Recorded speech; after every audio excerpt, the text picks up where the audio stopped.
Well, I wouldn't say fluent, but I can communicate well enough. His radio's working, sir. Bring him in, Miss Ballinger. Ваш азимутоца? 4-0. Иду на спасатку. 1-4-0. Washington again, sir. General Parsons. 1-4-0. Все хорошо. Начинайте посадку. Yes, sir. Our Russian defector is on his way in. We got 2 F-15s on his wing. He says he's coming in on his fumes. Well, we know it's a jump jet off a Soviet carrier located about 800 miles off the California coast. Yes, sir. Probably their Sparrow Hawk 2. Right. Yeah, I have the air. We're on maximum security. Visual. He has the field in sight. Visual. Let's get out there.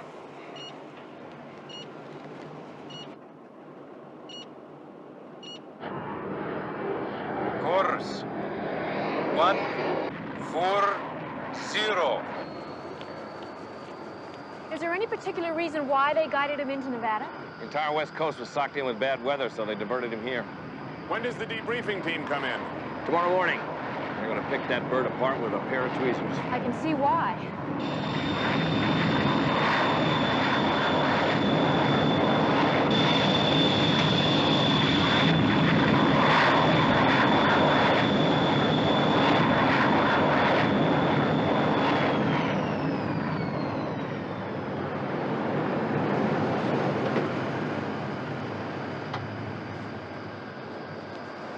Urgent message for you, Major.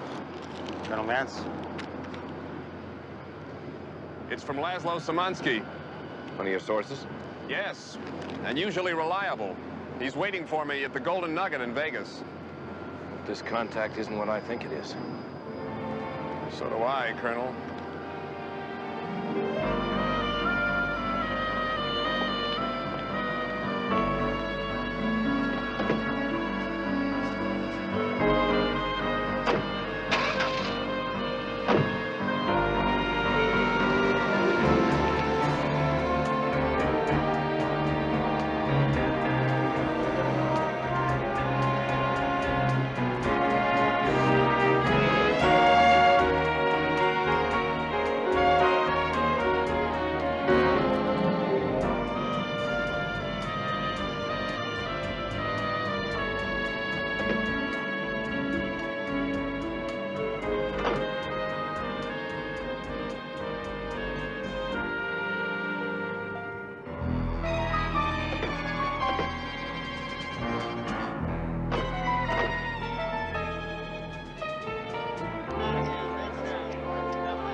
Please float 2 parts cognac on top of 1 part chartreuse, if you would.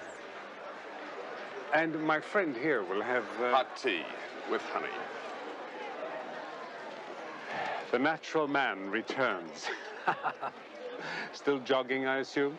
Listen, Laszlo, I'm rather busy. I would imagine you are. With that new Sparrowhawk from Ivan.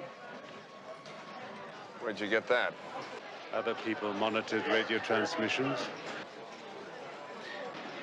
Would you care to find out what the other side has in mind?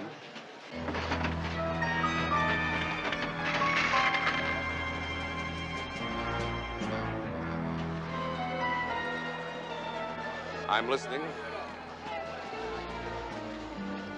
The Russians are sending 3 agents. The team is called Operation Hobby. KGB? Not enough time. People from your side, highly paid.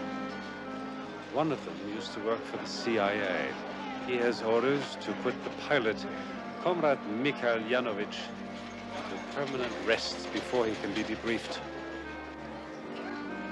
You know his name? Only that he's a professional assassin. Codename is Blue 2. Number 2 is a private investigator. He's a bomb expert, lives here. His code is Red 1. Lives here. You mean Las Vegas? Correct. He'll attempt to demolish the aircraft, of course. What about the third one? This nobody knows. But I'm sure if you find the one here, you'll find the other 2, yes? lucky. Listen, Laszlo, I'll be back in a few minutes. Don't go away.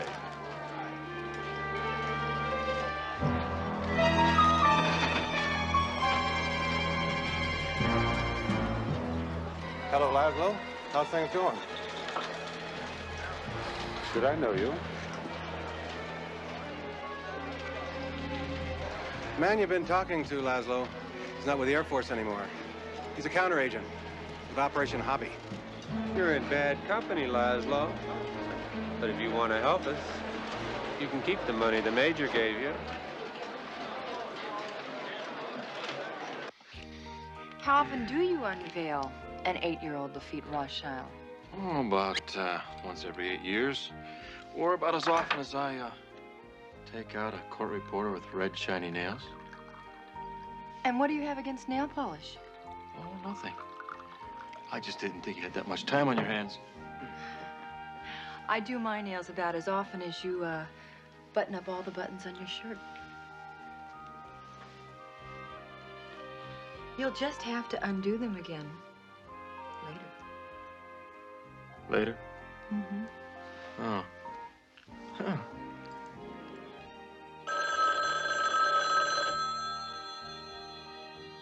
Phone. Well, I'm sorry. I'm just one of those people who has to answer the phone. Hello? Dan? Barney Adams. Barney, what's the good word? Jackpot. Listen, Dan, are you doing anything right now? Well, that depends, Barney, on how you define right now. Immediately. I'm in the Keno Lounge at the Golden Nugget. You mean right now, right now? Now. It involves national security, Dan. I'm with one of our informants right now. His name is Laszlo Szymanski. Barney, what would Air Force intelligence need with me? All I can tell you is one of the agents involved is a local PI with demo experience. Somebody you might know. I'll be right there. My country calls. That's okay. I can see that any relationship with a PI should be kept very shallow. Now, look, the wine won't spoil. We could rewrap the cheese dip. What are you doing tomorrow night? My nails. It's not easy being me.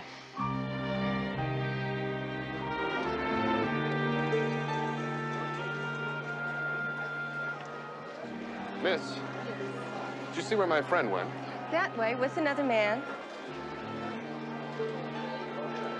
Major Adams, Yes? if you're looking for your friend, we have him. CIA?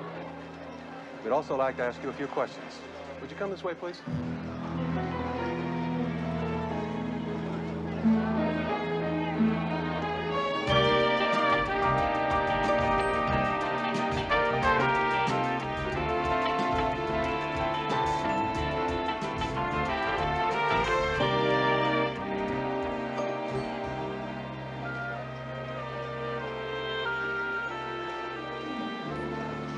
Excuse me, I was supposed to meet a friend of mine here. He's about 6'1", 6'2", has a mustache. Sounds like the organic type who was just here. Hot tea, honey. Where'd he go? Out the back way with some other guy. Look, I know this might sound like a peculiar question, but was there anything unusual about the way they left? Yeah, they could have paid their check.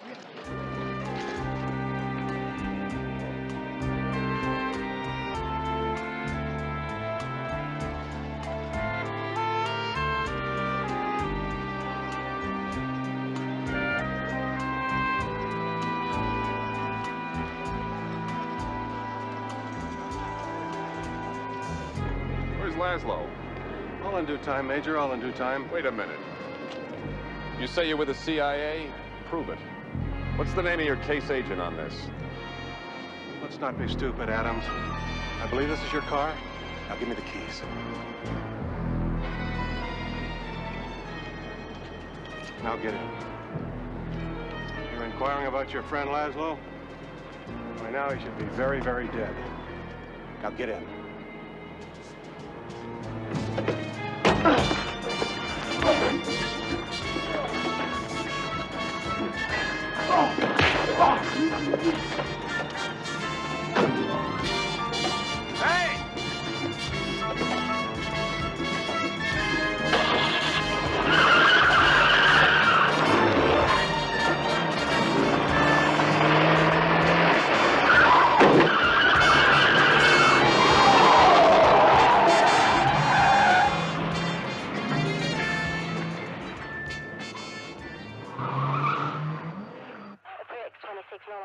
On number 1, go ahead on number 2. 1360, Roger. 1360, Roger.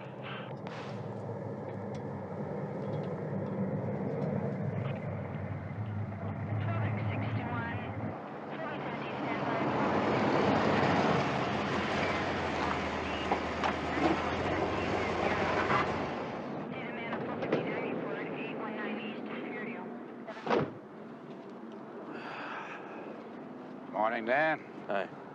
There was no ID on the body when I saw the Air Force decal on the car. I thought this might be the Major Adams you called me about last night. That's him? That's him.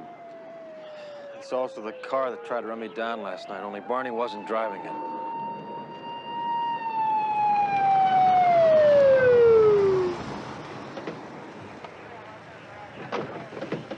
We'll take it from here, officer. Gentlemen, the body goes in the coroner's wagon with us. Lieutenant, was anything removed from the body or the car?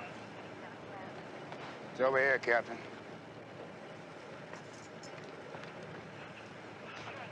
Just this. Looks like one too many. Major Adams didn't drink. Lieutenant Nelson, sir. It's an Air Force matter. You're free to go. I'm also free to stay. What's your interest here, sir? My name is Dan Tanna. Barney was a friend of mine. He called me last night. He wanted me to find a guy who might be causing trouble on your base. I see. In that case, I have a few questions I'd like to ask you. Got a few questions of my own, Captain. Like why somebody tried to run me down in the parking lot last night when I went out to find Barney. Mr. Tanner, perhaps we could discuss this somewhere more private. Captain, that wasn't an accident. Barney wasn't even driving. What I need is for you to come back to the base with me and give me a full report. I need to know all the details that Major Adams gave you and everything you saw. Be glad to later. Some things I gotta check out on my own. Later would be counterproductive, Mr. Tanner. We've got some pretty perishable goods at the base. We'll take care of your car.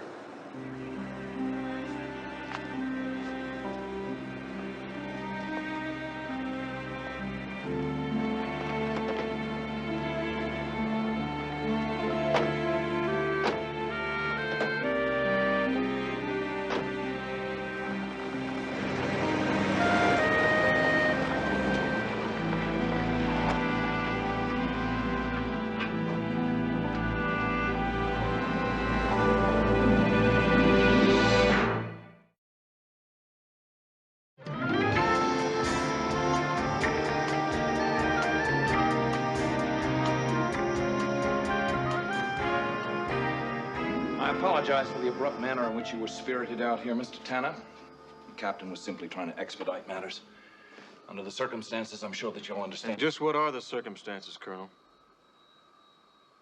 Major Adams asked you to help him. He asked you to meet him at the Golden Nugget, is that right? Yes, well, somebody spirited him out of there before I got a chance to talk to him.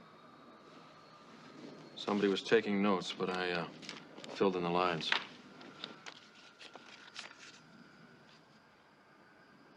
That's Barney's handwriting. Operation Hobby. 3 counteragent? One is a local private investigator. His expertise is explosives. Barney wanted me to find him. Can you? If he's in Vegas, I can find him. By 1700 hours tomorrow? What happens then? You won't be involved then, Tanna. It's quite clear to us that Barney was not drunk when he hit that abutment. He was murdered.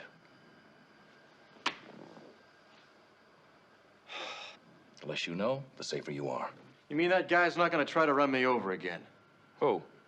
The guy who was driving Barney's car, probably one of the 3 you're looking for.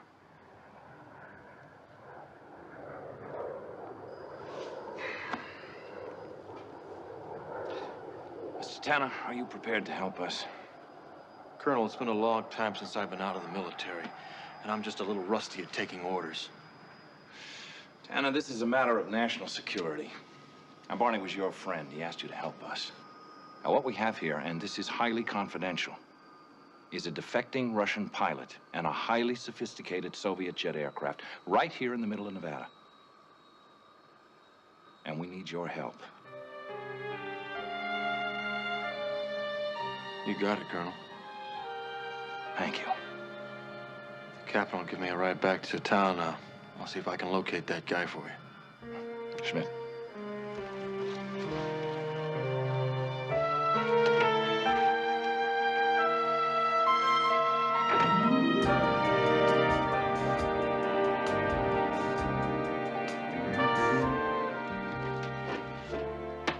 We're looking for a private investigator whose expertise is demolition.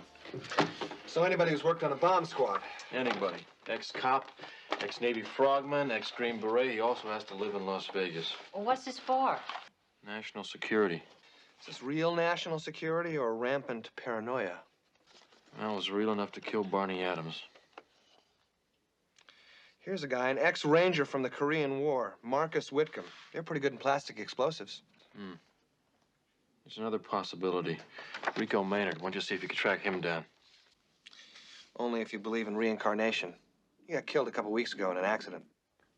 Dan, here's one that was trained by the FBI for explosives.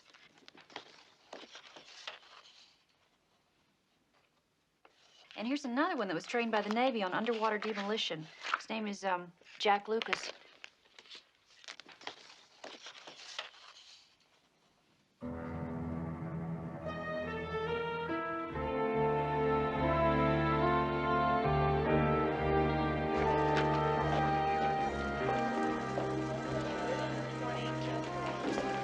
Well, if it isn't Dave Nelson, my old buddy. Yeah, how you doing? Oh, I'm doing fine. You know, you didn't show a lot of concern when those guys hustled me off to that air base. Strictly a military operation. Not my jurisdiction. All right, what do you need? Either of these two guys ever make your police blotter?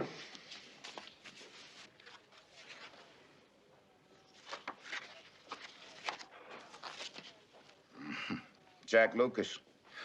Charged with interstate transport of explosives about a year ago. Charges were dropped on a technicality. You know where he is now? Yeah, I understand he's a mercenary. Seems that Diamond Jim Concannon took pity on him. Hooked him up with a guerrilla unit in the Caribbean. Why, is the Air Force interested in Jack Lucas? Gee, I'm sorry, Dave. It's out of your jurisdiction.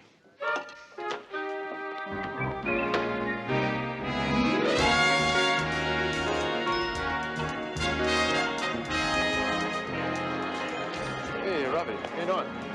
Paging Mr. Tomaszewski. Telephone call for Mr. Joe Tomaszewski. Thank you. Daniel, step into my office. I think you know my staff. Oh, yes, of course. Hello, hello. Looks like Lady Luck is shining on you this evening. Profusely. Scorpio is in the house of the rising chips. Venture some capital on the tail of my comet. I'd like to, but, You are in pursuit of knowledge. Exactly. An old cohort. A private investigator by the name of Jack Lucas. Last time I heard, Jack was in some banana republic helping to overthrow the United Fruit Company. Yes, but I heard he's back. Well, the chorus lines will certainly be happy to hear that. Can I buy you a drink?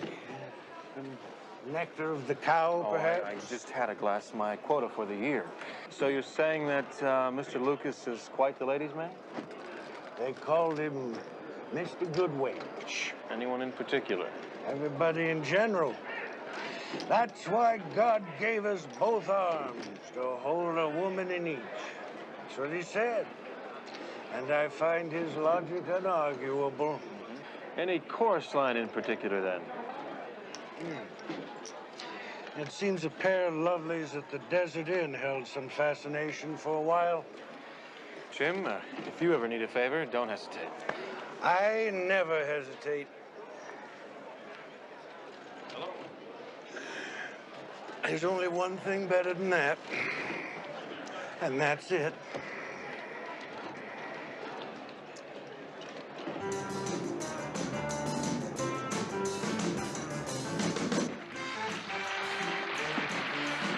Hi, do you...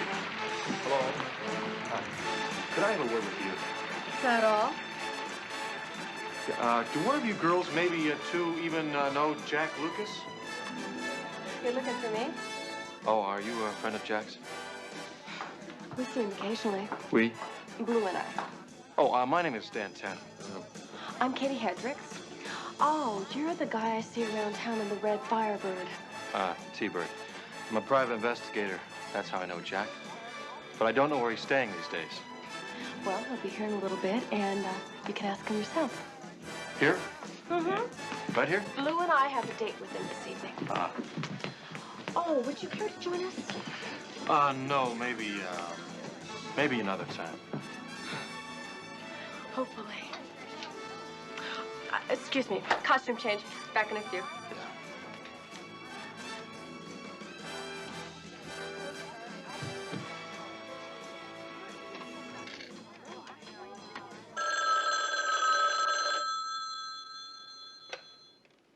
Yeah. There's a friend of yours waiting backstage to see you. A friend? Dan Tanna? He's no friend. Can you two keep him occupied for about a half hour? I'd love to.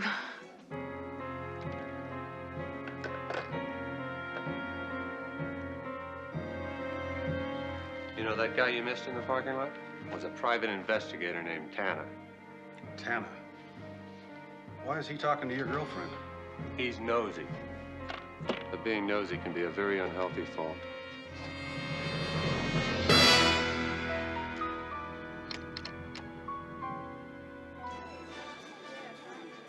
So, how long have you two been dating Jack? A little over a year. He calls us his combination. You know, the old 1-2. Do you find that bizarre? Oh, no, not bizarre so much as challenging. Well, Jack feels that woman is the sweetest fruit God put on the vine. And he would no more love one kind of woman than drink one kind of wine. Ah, yes, words to live by. So, where is the wine lover? Should be here any minute.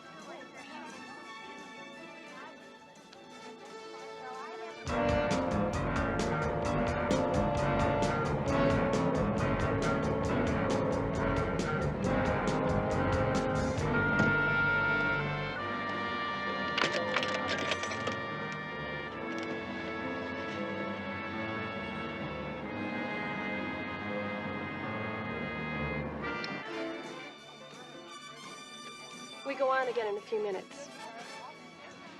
Your boyfriend didn't stand you up. He's usually here by now, maybe after the show. Katie, you didn't happen to talk to old Jack in the last 20 minutes, did you? Why no? Come on, Blue.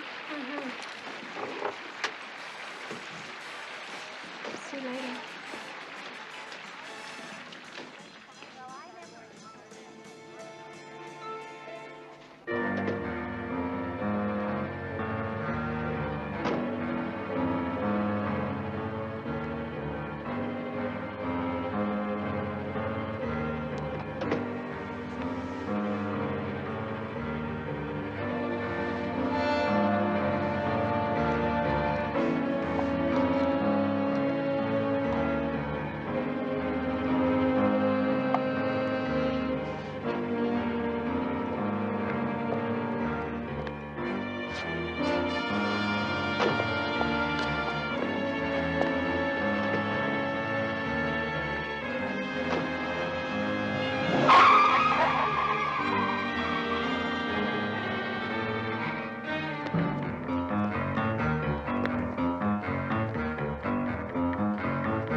Investigator.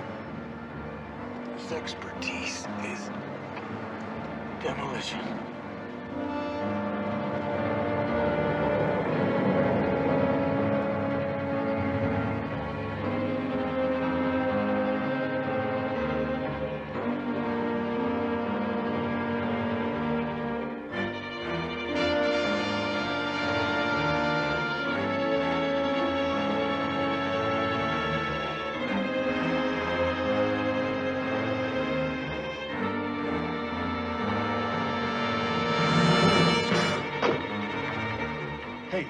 That's Tanna.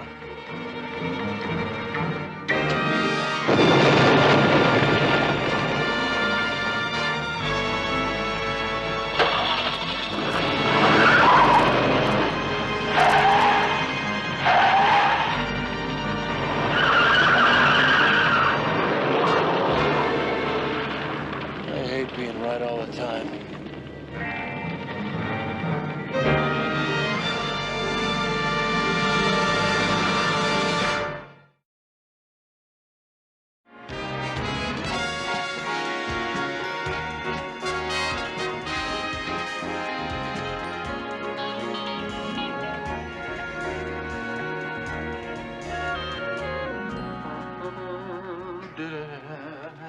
What do you think? You didn't sign anything, did you? Like what? Well, I had a friend once who thought he was signing a pay voucher. Yeah? He re-enlisted for 4 years. It was very ugly. Come to think of it, I did sign something. I hope you like traveling. Thank you. Hi, brought somebody to see you. Hi, Bender. Hi, Uncle Dan. Wow, Hi, look Julie. who's here. Just in time for inspection. What do you think? I didn't know you were a scout leader. This is not a Boy Scout uniform. Then what kind is it? Well, it happens to be an Air Force uniform. Ours? Yes, ours. You like it? How come you don't have any medals? How come I don't have any medals? Medals? You want to see medals? This young lady wants to see medals. I've got some right over here in the medal department. Special department we keep for medals. One of my favorite medals. And this green and white one is very nice, too. How about that? What'd you get them for? What'd I get them for? Well, would you believe that I got them to show off in front of pretty little girls like you? No, but if you say so, Uncle Dan. Okay. I'm sure glad your mom brought you over, because you did cheer my day up. Well, actually, it was her idea. Hey, come on, I think we have a date at the skating rink. Hey, don't break anything now. Keep them flying, Uncle Dan. I'll do my best. Bye. Cute kid. I'll get the phone, Captain. You just sit here and plan strategy.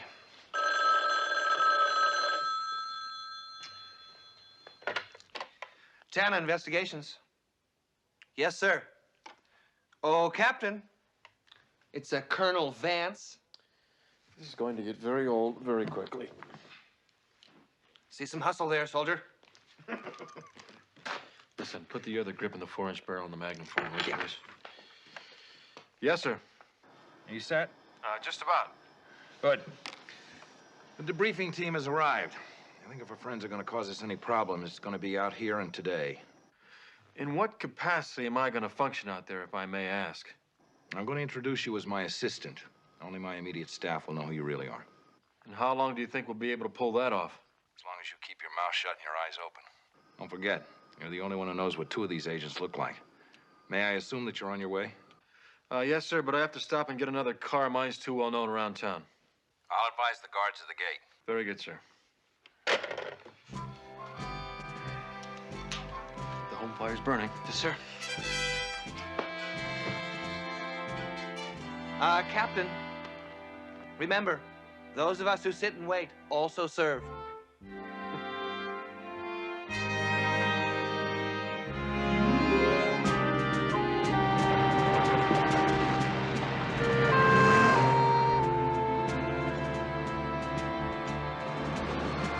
Yes, sir. Captain 10 to see Colonel Vance.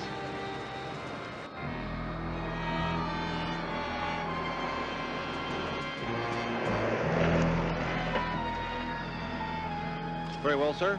Hangar number 4, you're expected, behind the administration building. Thank you.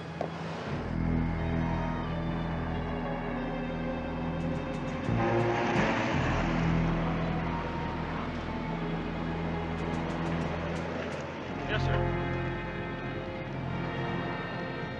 Very well, sir. You must register at the administration building straight ahead. Proceed. Okay, thank you.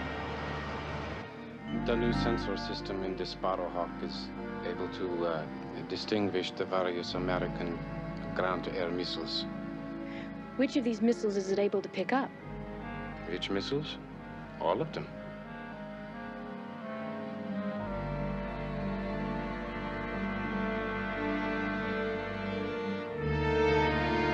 Seen tighter security in a supermarket. It's just the way we want it to look. What you don't see are the electronic sensors. Got snipers posted all over this building, inside and out, with night vision and scopes. Got them pretty well concealed. Don't underestimate the Air Force, Dan. We want the people responsible for Barney's death just as much as you do. When will the plane be moved out? Tonight. Our main concern right now is the welfare of our Russian friend. He's up in the debriefing room. We ship him out to Washington tomorrow morning. How long has this interrogation been going on? Practically all day. He's due for arrest. I want you to stick to him like fleas on a dog. Yes, sir.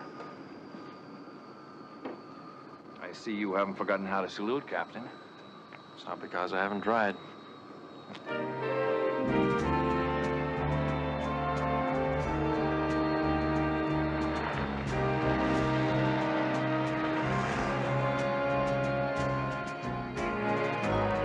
Where were these missile tests conducted? In Zhdanov by the Sea of Azov, where I grew up. My parents still live there. It's very lovely. I wonder, do they think I'm a traitor? I think we've asked our friend enough questions for today. Gentlemen, you're dismissed. I'll see you back in my office. Victoria, this is my assistant, Captain Tanna. He's going to be a close companion of Mikhail's for the next 24 hours. Dan, Victoria Ballinger. Nice to make your acquaintance, Captain. Hello? Mikhail, Parakomtes Ede Kapitan Tanna. Kapitan Tanna? Mikhail Ivanovich. Mikhail, welcome to America. Thank you. Mikhail, is there anything special in the way of food you might like? Да. Как сказать сосиска? Hot dog. Hot dog. И beer. That shouldn't be a problem. I understand our base commissary makes a very fine hot dog. Why don't the three of you go ahead and I'll join you there later.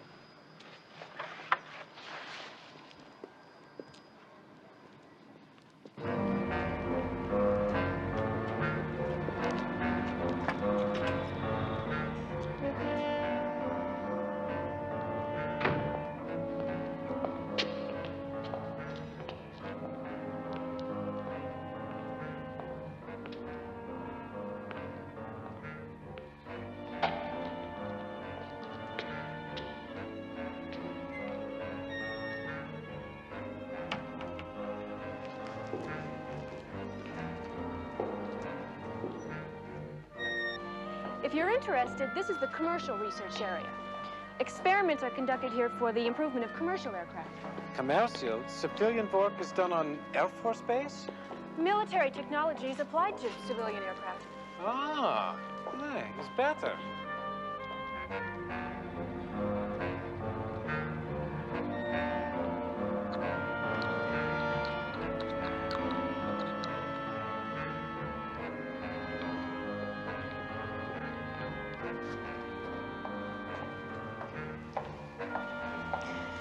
This is where the various types of engines are tested for the new, more fuel-efficient component parts. Look out!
dead.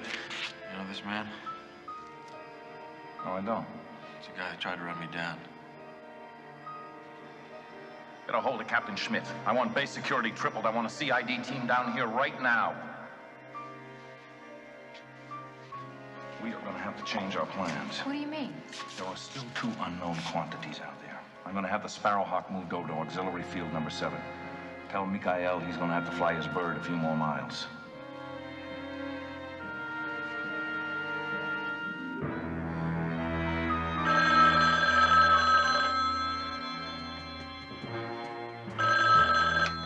Hello. This is Hobby. Red one. Suchak is dead. They're moving the package. Stay there till I can find out where. Right.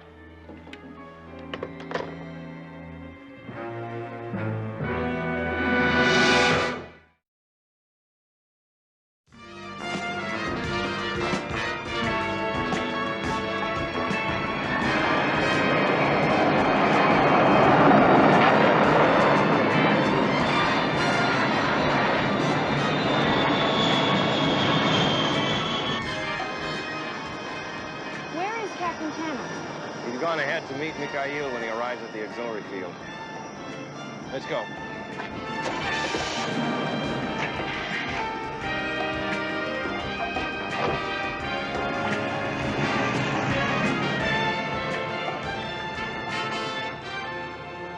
Okay, nobody goes near that aircraft except for the maintenance crew without a pass from Colonel Vance's office. Nobody. Captain, I'll see you later. Captain? Too bad we have to take her apart. She's a graceful lady, all right. I won't be shedding any tears. Once we get the wings off her and get her aboard that transport, maybe we'll all be able to relax a little more.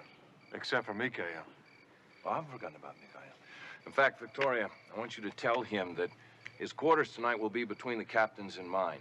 We'll have a double guard on his door. Maybe he'll be able to sleep a little bit better. Captain, we got work to do. Yes, sir.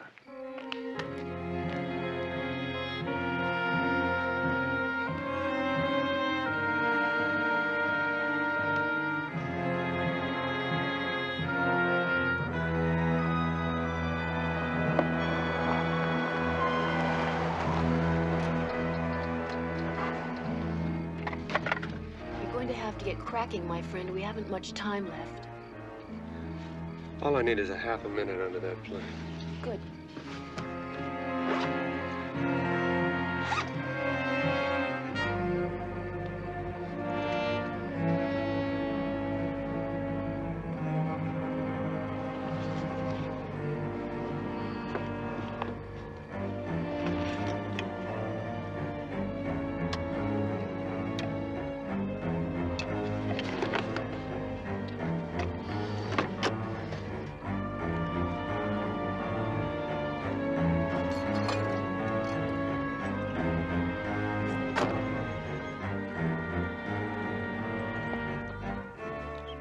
Private Kemp.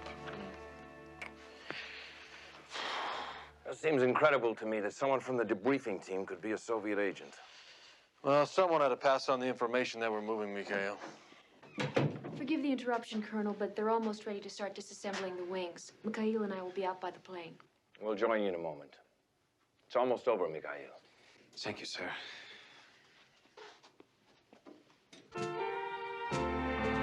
Gentlemen, the plane is all yours.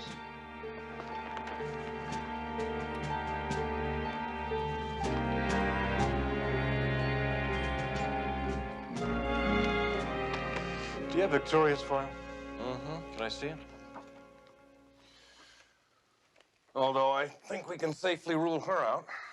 From what you said, she had no qualms about killing that agent. Yeah. Maybe she just didn't want him to talk to us. What do you mean? Something's bothered me about that incident from the very beginning. What? She was too quick to fire. So? And if there hadn't been a silencer on that weapon, the velocity would have been great enough to kill Mikhail, too. I think you're reaching, Dan. Vance? Yes, Corporal. Thank you. There's a guard at the gate. He just passed through a man with papers from Victoria's company. is her entire background. People were very thorough. We tried. She used to train hawks as a teenager? Quite a falconer, I understand. What kind of bird is this? Kestrel, maybe a hobby hawk. As an operation hobby? One too many coincidence, Colonel. Let's go.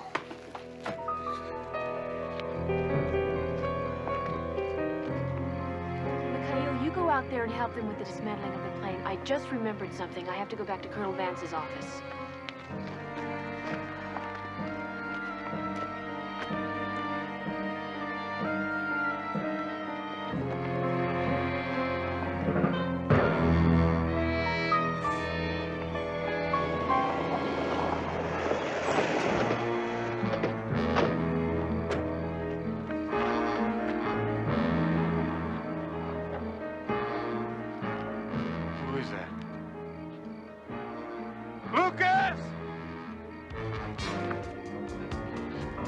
Get away from the plane! Get away! Mikhail! Get away! Get away from the plane! Get away!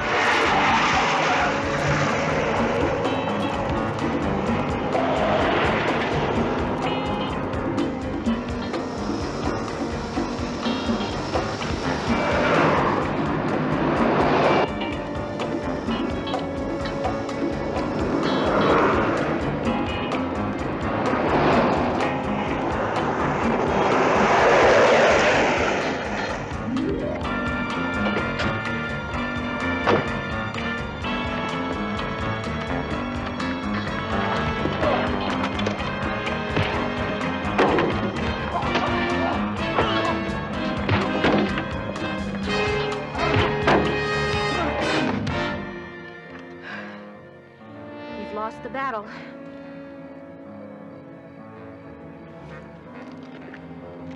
I wouldn't do that if I were you. I suggest you stick your fingers in your ears, Captain.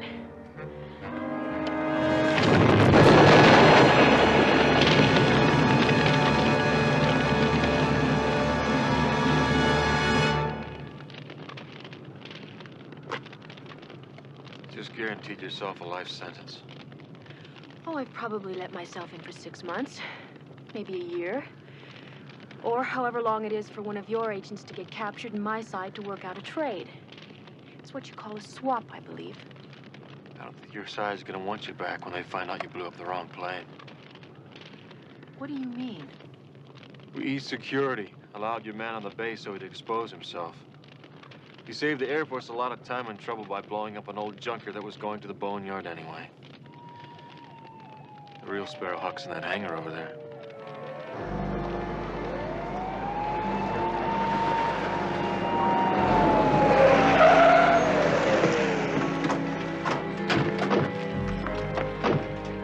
All right, come with me, please.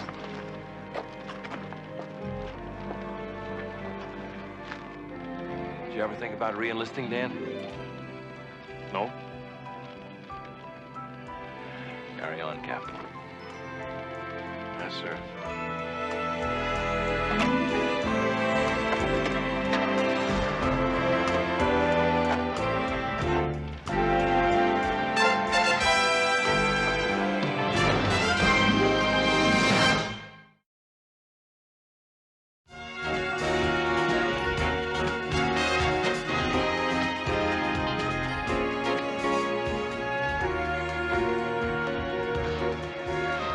Looks like he's adjusting rather well.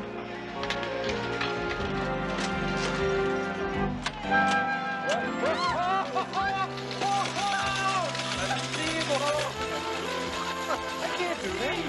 Can you do that? About 2 years ago.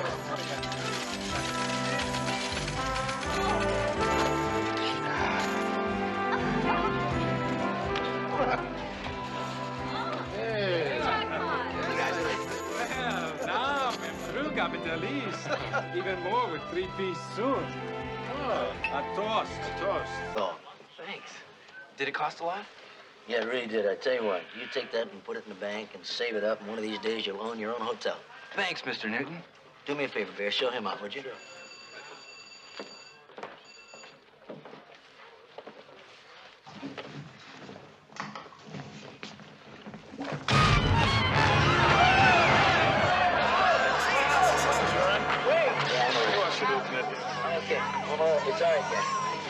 guys okay? No, I'm okay. I'll see you for the next show. Bear, see if you can catch that guy, will you?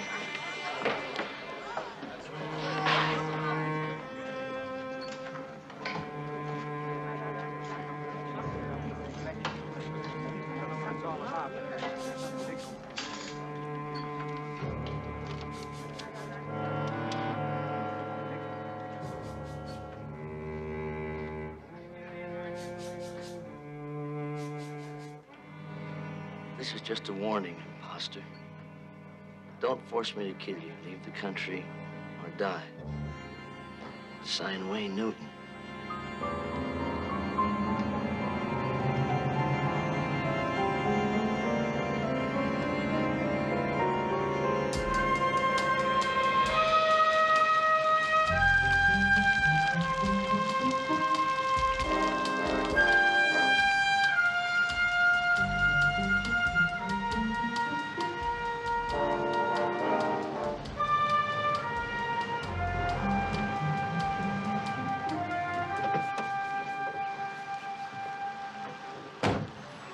Yeah, she's traveling a lot better, Alfredo, so why don't you take her off medication and put her away?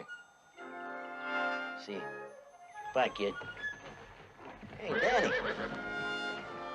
Hey, good morning. What a beauty, huh? Yeah, sure is.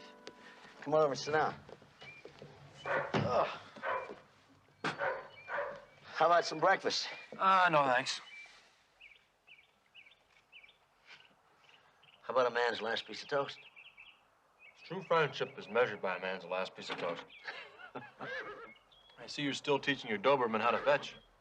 No, actually, that's a burn, Danny. Which is part of the reason I asked you to come over today. What happened? These were delivered to my dressing room last night. When I opened the box, some flash powder or something exploded. This note was in there.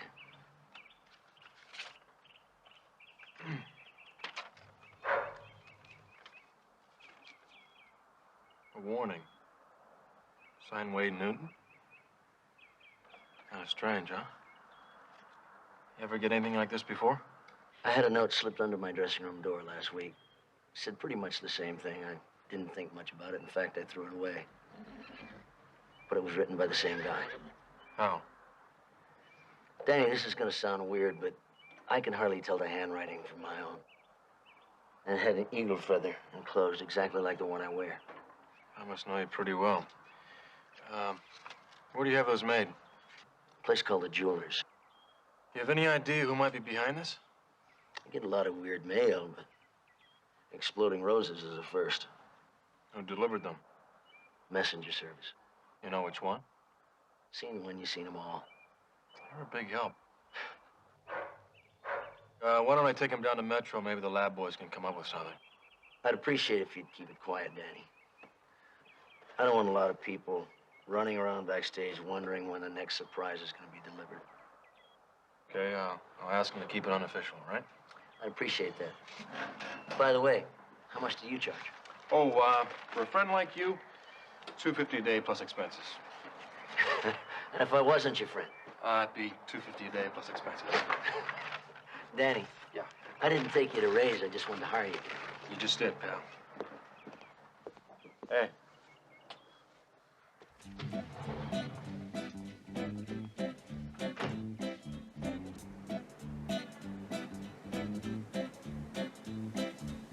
Dankeschön, darling, Dankeschön. Thank you for all the joy and pain. Picture shows, second balcony was a place we'd meet. Second seat, go Dutch treat. You were sweet. Dankeschön, my darling, Dankeschön. I want to thank you for walks down Lover's Lane. Now I recall Central Park in fall. How you tore your dress, what a mess. My heart says Dankeschön, Dankeschön. Yeah, just a my minute. darling, Dankeschön. I'm coming, just a minute.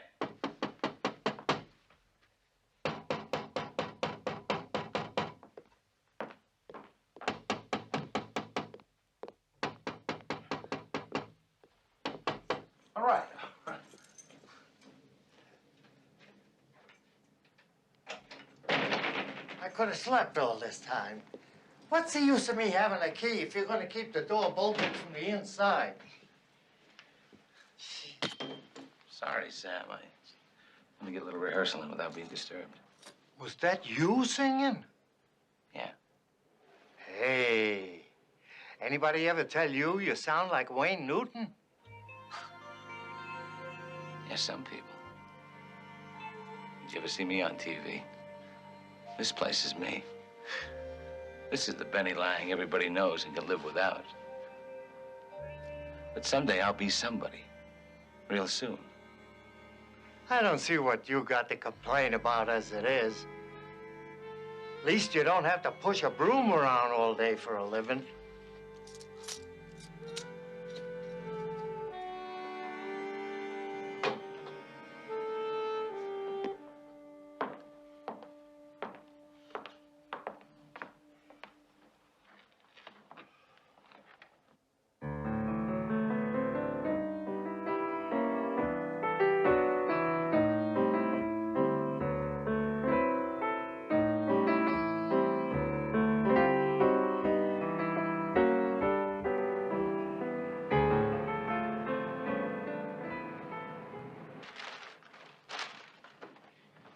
So you think this guy really thinks he is Wayne Newton? That's what I think. What do you think?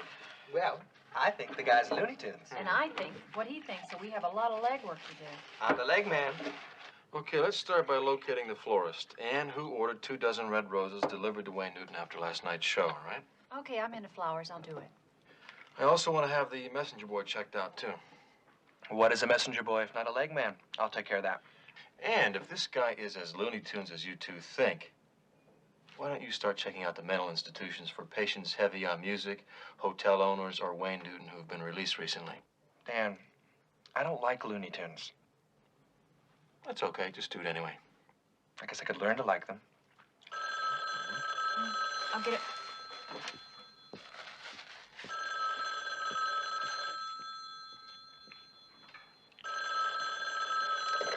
Tanna Investigations. He's right here, Captain. You want to talk to him? Sure looks exactly like Wayne's. It was delivered with a note. Wayne has it custom made at a place called the Jewelers. Maybe our yo-yo friend had one made, too. I shall pursue the matter. Oh, okay. Will do. Bye-bye. That was Captain Smith. He'd like to see you down at Metro. Keep this warm for me, will you? What a guy.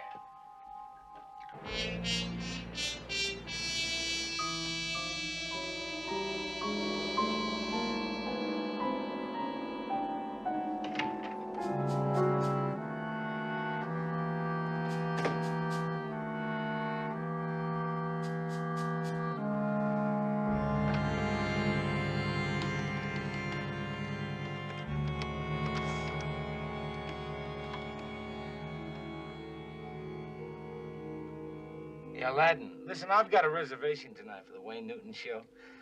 I understand he's not going on tonight, that he canceled. Is that so?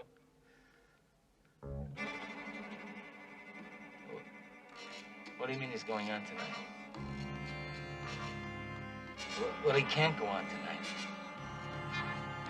Because he's an imposter. That's why he can't go on tonight. I said he can't go on tonight!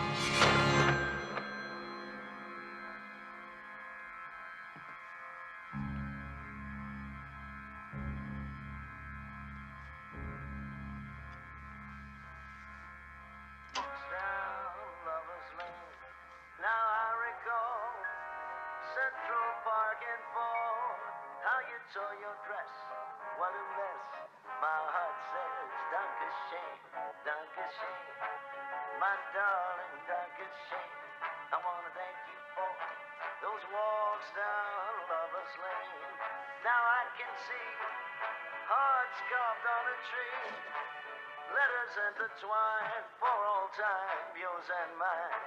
That was fine. Don't get shame, my darling, don't get shame. I want to thank you for seeing me again. And though we go on our separate ways, still the memory stays for always. My heart says, don't get shame, don't get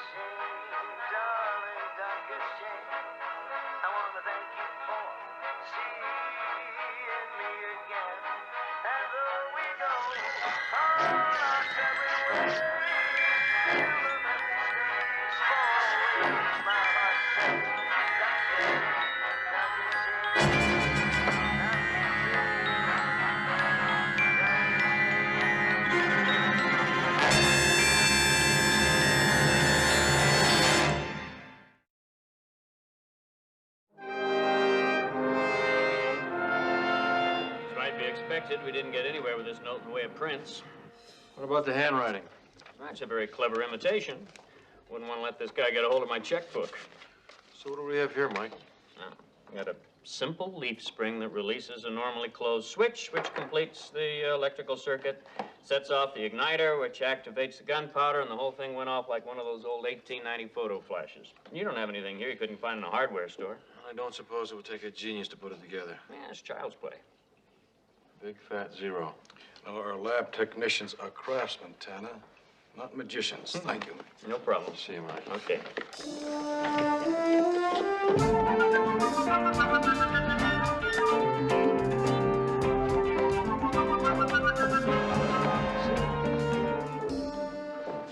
Hey, Wayne Newton! Hey, you know who's here today? I don't. Listen, Wayne, I heard the show last night. That trumpet player you have, he's a big salami. Now, I'm ready. Now, listen to this.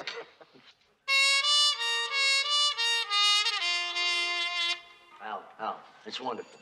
But honest, there's no opening yet. Maybe in a week or so. But I will call you. I promise I'll call you, okay? Oh, all right. Thank you, buddy. The old little brusheroo, right? I'll call you. All right. Who's that guy? It's my brother-in-law. He's an insurance salesman. He wants to get in the show business. You are kidding. Yeah, I am kidding.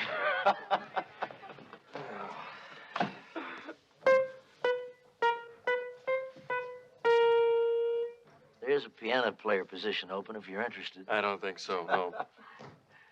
Any new developments? Well, except for one very important point, I could lay the whole thing out for you. Where the roses were purchased, how the flash bomb worked, even where it was assembled. But you still can't tell me who made it. Still working on that part. How are you holding up? I'm not accepting any flower deliveries lately, I can tell you that. There was a strange call that came into the switchboard operator today. It's kind of weird. How's that? Some screamer called up and was highly irate over the fact that I hadn't canceled my shows. Even went so far as to call me an imposter. An imposter? But the note wasn't made public. I was hoping I was the only one that would think that way. Mr. Newton, telephone call for Mr. Tanna. Oh, thank you. Danny, you can take it right over there.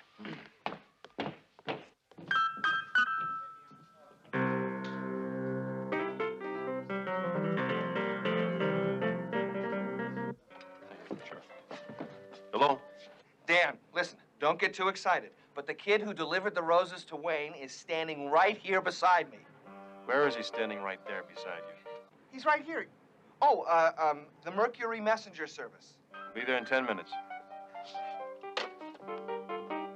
Hey, Liberace, I gotta go check something out. You be all right for a while? Get out of here. All right, see you later. Yeah.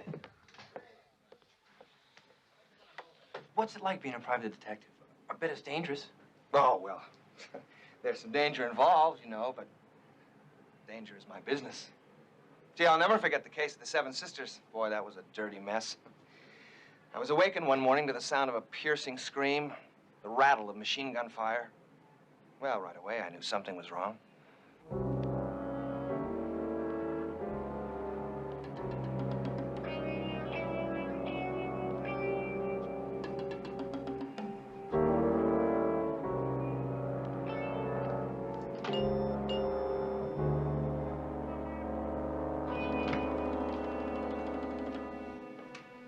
Can I help you? Yes, I'd like to buy a gun. What kind of gun you got in mind? A rifle. Well, I got quite a selection. Some new, some used. Oh, you got a blue card?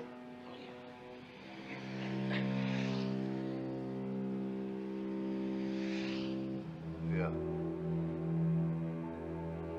How I'm not trying to be nosy, but haven't I seen you someplace before? Look, I'm a jazz nut.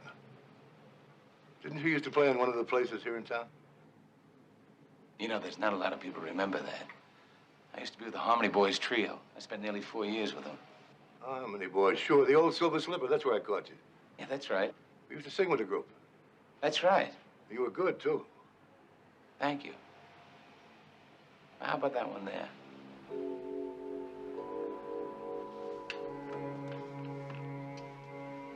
Here you are. 44.40. It's accurate. For you, a very special price.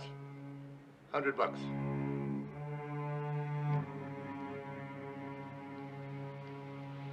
right, I'll take it. Suppose you want some ammo, too. Yeah. And you have one of those telescopic sights? Yeah, sure.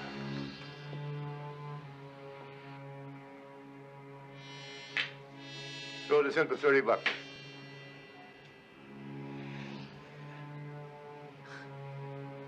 Yeah, that's fine.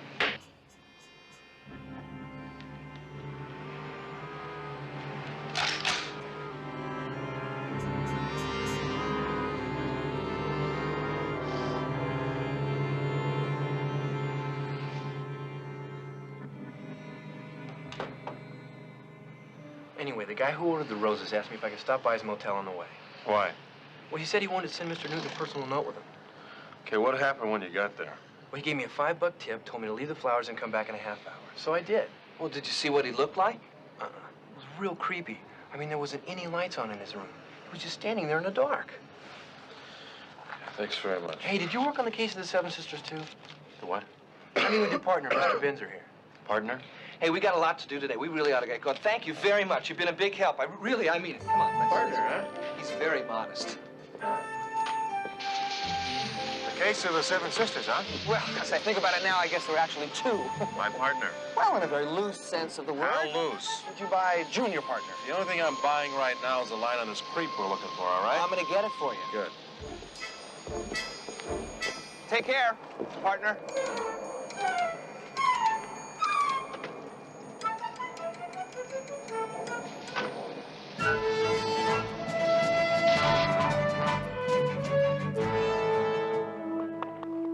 I really like this horse. Nice horse. Now, what's his name?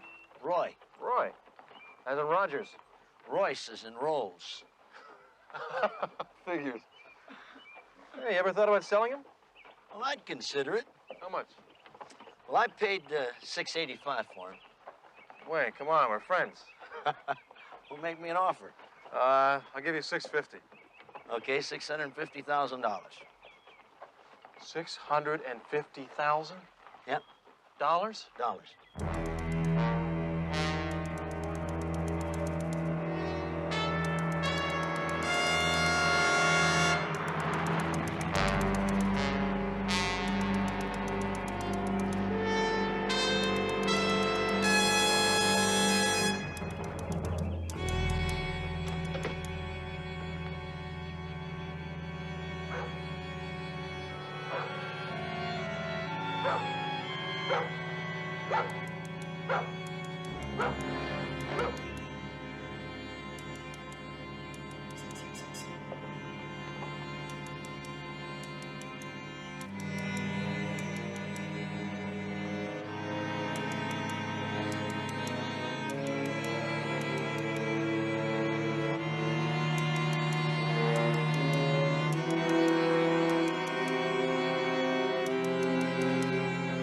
Look, since you're being such a smart aleck, I think the price will go back to $685. Thousands of dollars, yeah.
You left me no choice, imposter.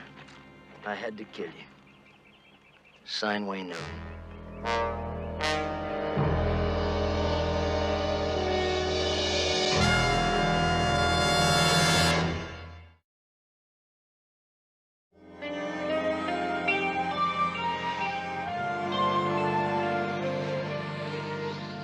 Those shell casings you brought in, were 4440s. The manufacturer went out of business, about 30 years ago. So the shooter used an older rifle. You have any idea what kind? Yeah, it's a Winchester. Old Winchester single action. Sounds like a collector's item. Yeah, probably is. Probably is. Well, what about that doll? Well, from what we've been able to find out, it's not a manufactured item, which makes it very, very difficult to trace. Mr. Tanner, I'm not going to keep the lid on this case any longer. As of now, the police department is actively involved in this case. I'll keep that in mind.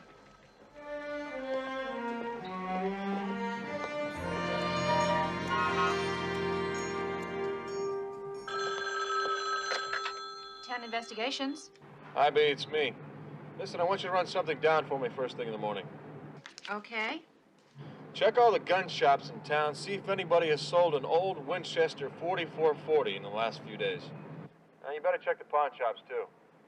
Okay, 4440 Winchester. All right, and I'm stressing the word old. Oh, 30 years or older. Okay, I got it. If you need me, I'll be meeting with Wayne between shows. All right, bye-bye.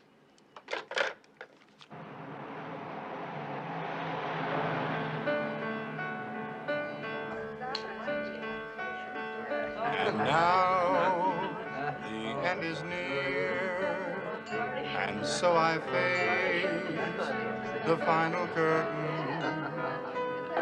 My friend, I'll say it clear, I'll state my case, of which I'm certain. I've lived a life that's full. I traveled each and every highway and more, yes, more than this. I did it my way. I've loved, I've laughed and cried. I had my fill, my share of losing. And now, as tears subside, I find it all so amusing. Just to think I did all that, and may I say, not in a shy way. Oh no, oh no, not me. Yes, it was my way. For what is a man? What has he got? If not himself, then he has not to say the things that he truly feels, not just the words of someone who kneels. Let the record show I took all the road and did it my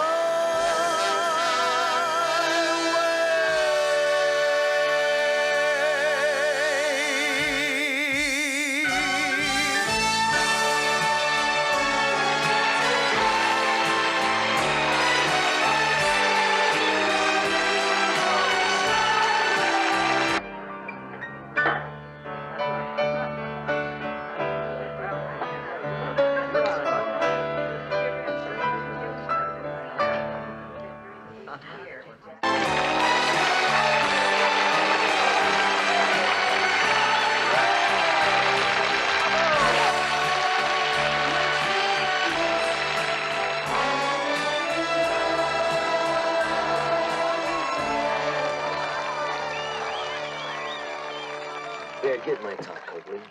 Okay, Chief. Thank you. Hello, Danny. Good stuff, pal. Thank you. You all right? Well, it's certainly nothing contagious. Listen, before the next show, can we go outside and get a breath of fresh air? Listen, do you think outside's a good idea? Come on, I can't spend the rest of my life hiding in corners. Besides, you make a much better target than that white coat. Gee, I should think about singing lessons. You know what it takes to walk out there twice a night, Danny? 2 shows a night, 7 nights a week. The fact that maybe you can bring a smile to a little old lady's face or happiness into people's life. And you wake up one morning and find out somebody's trying to kill you. Look, Wayne, this guy is a screwball. He's not wired right. Yeah, but he sure as hell's made me think. I mean, you like to think your life has some meaning, some purpose. And all of a sudden, something like this happens. Yeah, I don't want to hear you talking like that. Don't worry about it. We're going to find this guy. Just keep doing what you do, all right? I don't know why I'm unloading on you. Well, maybe because I'm here. But I'd like to think it's because I'm your friend. Look, Captain Smith, he can't keep the lid on this much longer. He's calling in the troops. Yeah, I didn't figure we could keep it quiet too much longer. You know what I could really use right now? What? Nice cold beer. Well, it so happens that I know a little joint right down the street. You're buying?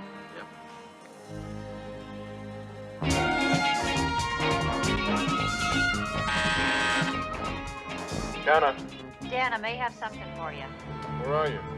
I'm at Winslow's Pawn Shop on Frontier. Now, I just talked to the owner of the shop, and he said yesterday he sold a rifle just like the one you're looking for. I'm on my way. Okay, bye-bye.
Winslow.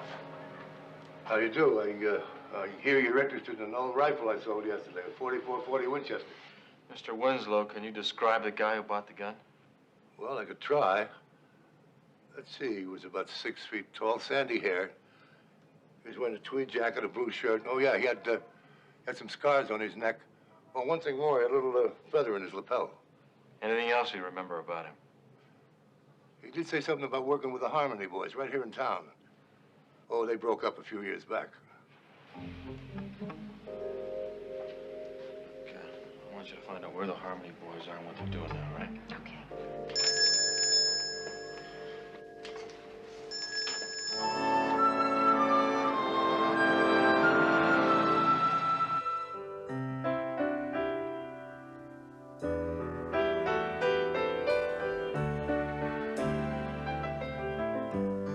Faded photographs, the feelings all come back. Even now, sometimes you feel so near. Oh, yeah. It's just not settling. I mean, it's sounding much too labored. So let's try it one more time. See, I kind of liked it. Listen, his gun is bigger than mine, but don't listen to him.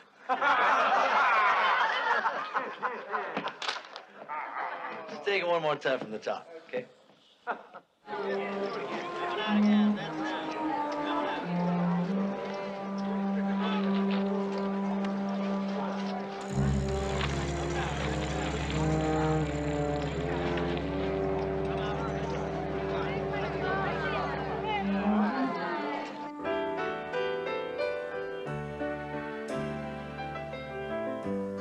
Faded photographs, the feelings all come back. Even now, Hey, Wayne. sometimes You know that guy? you feel so near. Oh, excuse me, mister. This is a closed rehearsal, if you don't mind. Okay, fine. Thank you. Wayne, look out!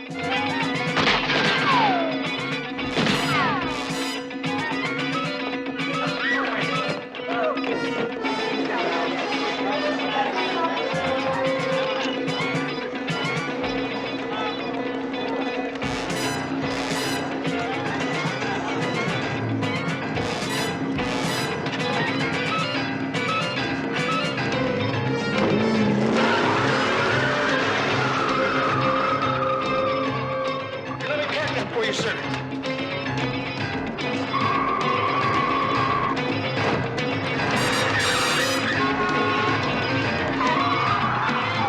Hang on, you're about to buy a car. Next time, let me pick the color.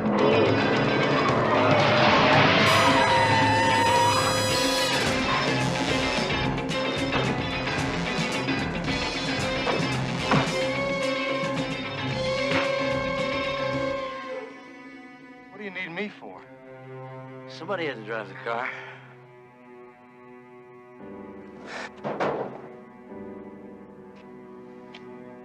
Well, at least, Danny, it's all over. What's the matter? I'm not so sure that's the guy.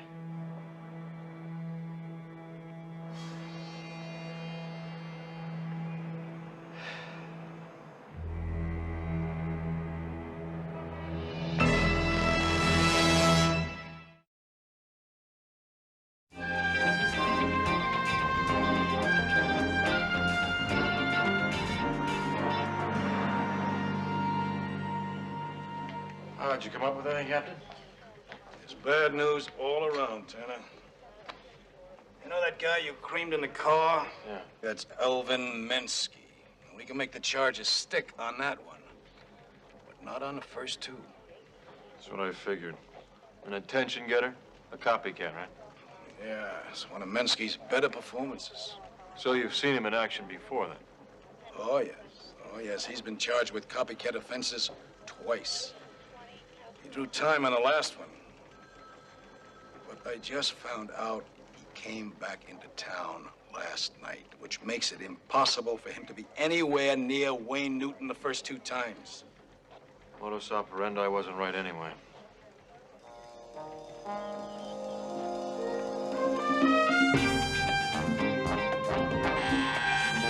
Tanna. Dan, you know that harmony trio you had me run down? Yeah, what about him? Well, I think I hit the jackpot. The first one is no longer among the living. Now, the second one is. He's living in Boston with 7 kids. More power to him. What about the third? And the third one's name is Benjamin Lang. He lives at 1219 Bentley Drive, and he works at the Cabaret. Right, I know the joint. Well, if you hurry, you can catch his act. Thanks, B. That's why the lady is a tramp. She likes the free, fresh wind in her hair. Life without care. She's broke, it's over, hates California. It's cold and it's damp. That's why the lady is a tramp.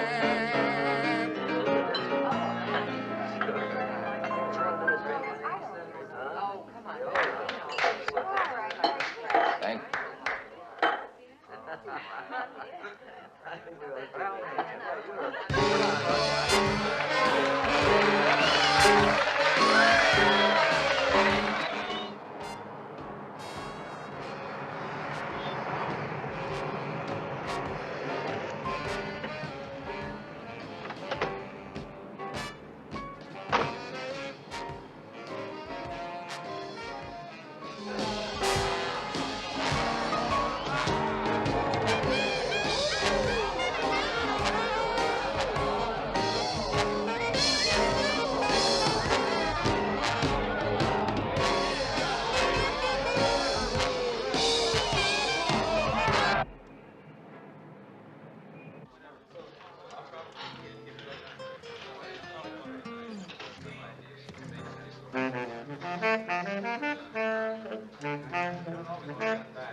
And we'd like to do a song that we're very proud of, and I think you'll know why in just a moment. I'm going to count it off, gang. Give it to me about right here. 1, 2, 1, 2, 3, 4. 1, 2, 1, 2, 3, 4.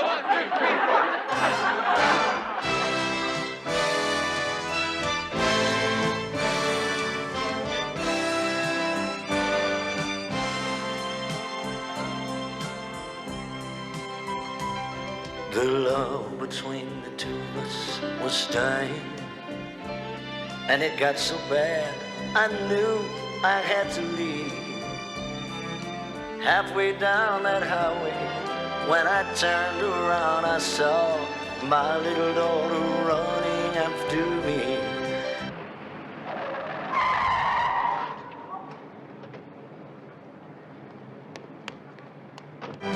Daddy, don't you walk so fast.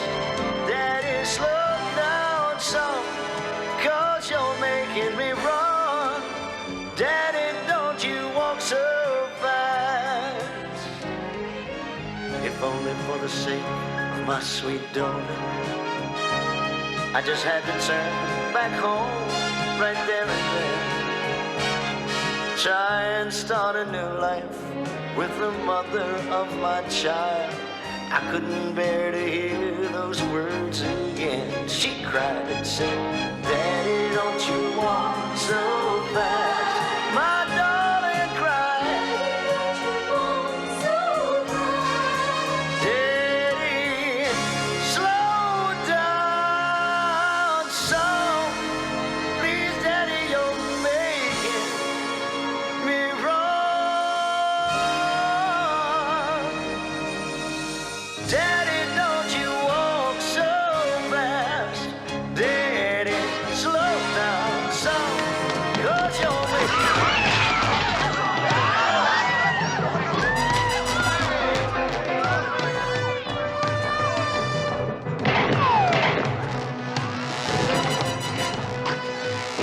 Stay here. Listen, he's my problem too, remember?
Why?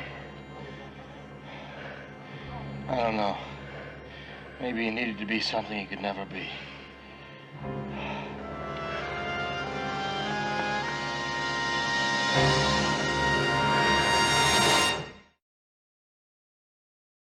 My heart says, Danke schön, my darling, Danke schön. I want to thank you for those walks down Lover's Lane. Now I can see hearts carved on a tree, letters intertwined for all time, yours and mine. That was mine. Danke schön, my darling, Danke schön. I want to thank you for seeing me again. And though we go on our separate ways, still the memory stays for always. My heart says, Danke schön, darling, Danke schön. I want to thank you for seeing me again. And though we go on our separate ways, still the memory stays for always. My heart says, Danke schön, auf Wiedersehen, Danke schön.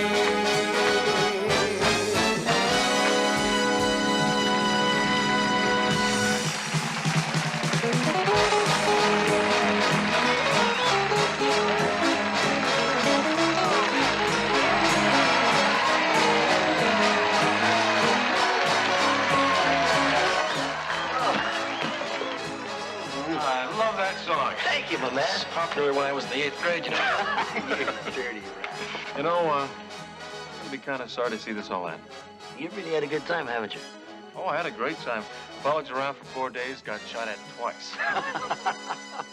Well, listen, I'm aware of the retainer situation you have with Roth Hotels, and I thought, inasmuch as you've had such a wonderful time, that we might be able to work out a retainer situation for the Aladdin. Me working for you? Yeah. Well, I suppose that we could probably work out some kind of casual, informal agreement. Yeah. Casual, informal arrangement. You mean money? Cash. Well, I guess we have a deal. All right, partner. Listen, money can buy a lot of things, but saving a friend's life isn't one of them. For money, you can always go to a bank, but if you ever need blood, Danny, come see me. The eagle's very sacred to my people. And it represents a lot of good things. Most of all, eagles never flock. They come but one at a time. Wear it with pride.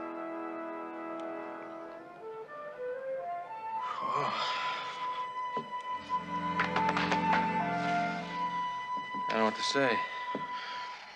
Except, what do I have to do to get one of these? You dirty. Cigarettes and tiny liquor bottles, just what you'd expect inside a new Balenciaga. Viral mess, turn dreams into an empire. Self-made success, now she rolls with Rockefellers. Survival of the richest, that city's ours until they fall. Their money go in hands bound, but we don't feel like outsiders. We are the new American love, high on legal marijuana, race on Biggie anyone. We are the new American young James Dean.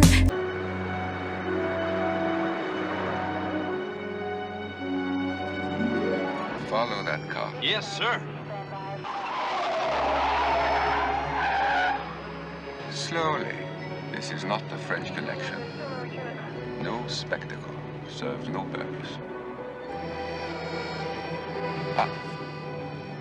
They're turning left. So you're turning left. That's all.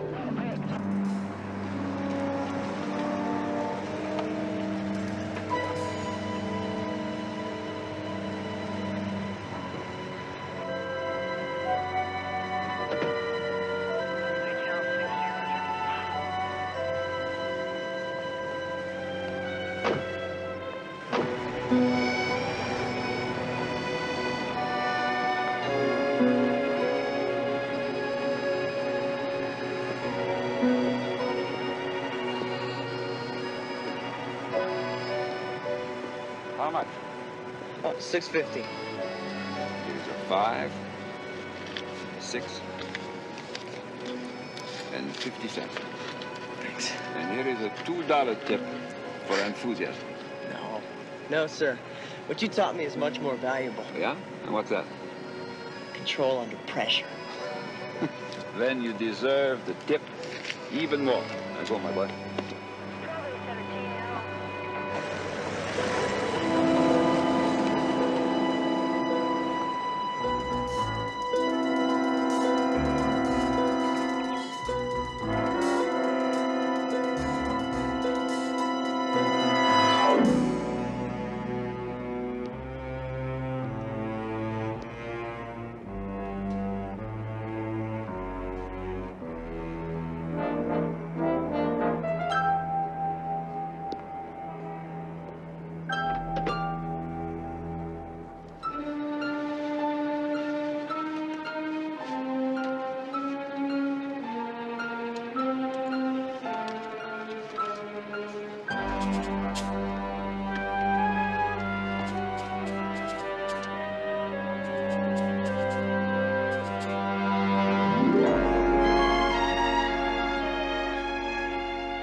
Sorry I missed you, Todd. In any case, I strongly suggest you call me back. Now, just consider the money I'm asking for life insurance. Because if you don't, by tomorrow, everyone else will.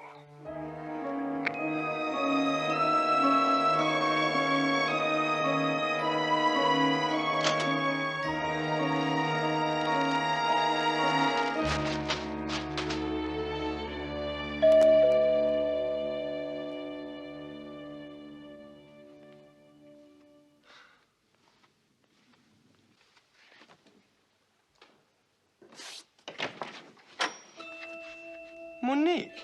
Hello, baby. Oh, I missed you so much. Wait a minute. Monique, what are you doing here? I mean, what are you doing in Vegas? Why aren't you in Paris? How could I be Paris with you here? Oh, Monique. Your husband? Your kids? Monique. Oh, please, Todd. Monique. Tonight, we will have a little dinner, and we will have a little drink, and we will talk. Wait. But right now, I want only to do one thing. No, we can't. I have a date. She'll be here any minute. Ah, maybe she will be here, but who knows where you will be? She'll know. I have my car parked in the front. Alors, soon the car will be parked in the back. Now, which car and where are the keys, huh? Oh.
Tanna. Hey, Dan. What's up? Well, Binzer, my good fellow, how are you this evening? Ah, you're in a good mood. That's going to be helpful. Dan, you haven't picked up Joni yet, have you? No. Binz. Why do I suddenly get the feeling my whole evening is going to go right down the tubes? Because you just got a call from an old acquaintance. Well, just tell her I'll call her back in the morning. But it's not a her. It's a him. In fact, your favorite Frenchman. My favorite Frenchman. That's right, my little flower.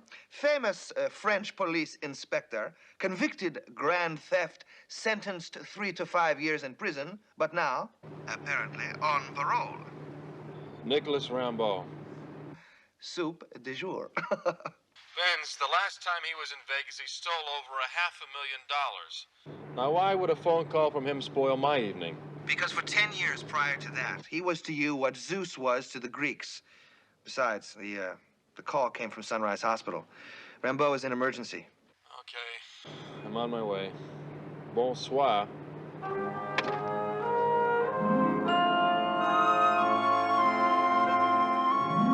Dr. Renfell, report to Dr. Marr in administration. Dr. Renfell, report to Dr. Marr in administration.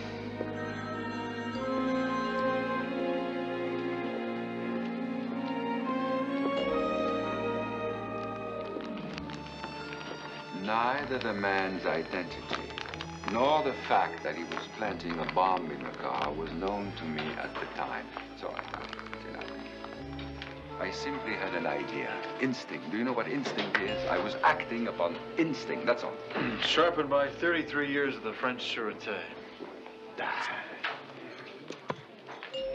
Not to mention 2 years at Carson City. Now, do you know what regret is? Well, for 2 years, I found out. In that case, hello, Nicholas. I'm glad to see you, Dan, and I'm glad to see you. Well, for a man who's giving the straight and narrow another try, it doesn't appear you're doing very well. What happened? Released from prison, returned to Paris, lucid enough to know that my days at the Sûreté were over after the Carson City episode. Furthermore, no pension. Finished. That's the law. But I decided to disregard the blow, refuse depression, took the bull by the horn, and went into the detective business. Yeah. 2 days ago, I was hired to follow someone, a woman, which I did. And just coincidentally, you wound up in Las Vegas again? That woman was catching planes the way most people catch buses. I had no choice. I followed. When did you get here? This evening. She immediately took a cab to an apartment on the Desert Drive, went in, came back, got into a car, parked on the street, and boom, the car exploded, and she was dead. End of case. Beginning of case. I just called the man who hired me, her husband. He's arranged to have her remains sent back to Paris. He's also rehired me, this time to find his wife's killer.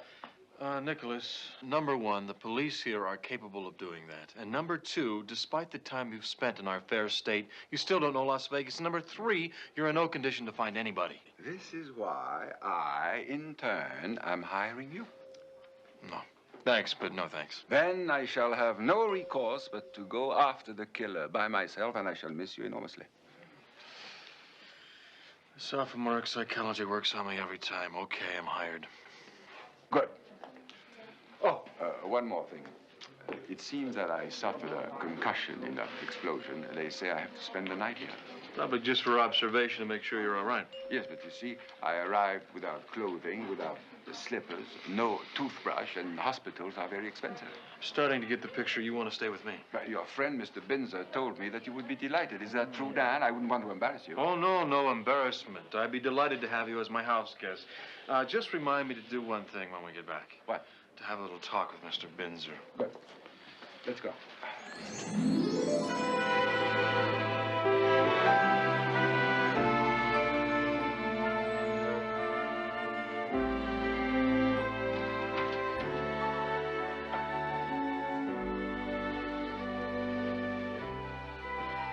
The guy that owns the car wouldn't tell the police anything.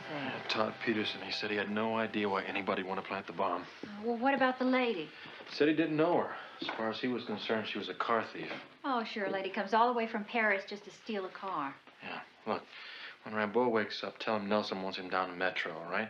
Okay. Wants to see if he can ID the guy who was hanging around the car before the explosion. All right, where are you going to be? Be at the Spa Petite. That's where Todd Peterson works. I'm going to see if I can't get the truth out of him, all right? Okay. Au revoir. Bonjour.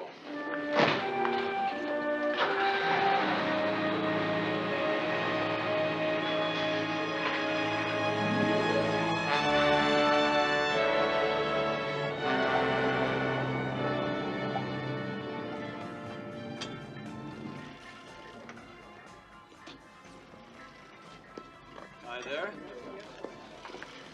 Nice to see you again. Hello, Clancy. Hi. Can I do something for you? Yeah. I'm looking for Todd Peterson. I understand he works here. Todd, yeah, Todd works here. He's a little tied up right now. You know how it is. I don't pay him to talk on the premises unless it's to a customer. So how do I become a customer? Start wearing pantyhose. Now, look, fella, this place is it's for women only. So where are his pantyhose? He happens to work here. Listen, women come in here to work out, and my men in there have designed a special exercise program to keep these ladies fit. And when they're in there working out with these ladies, they get 100% of their attention. Yeah. Well, when he gets off work, you have him give me a call, all right? Sure.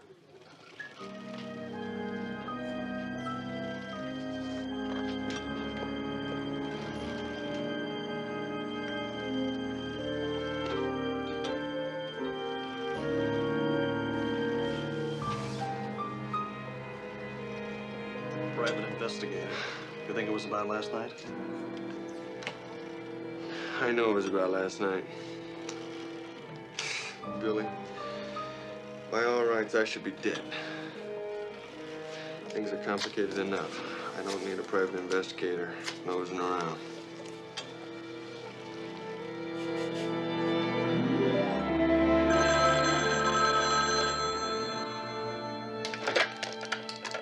Tanna Investigations.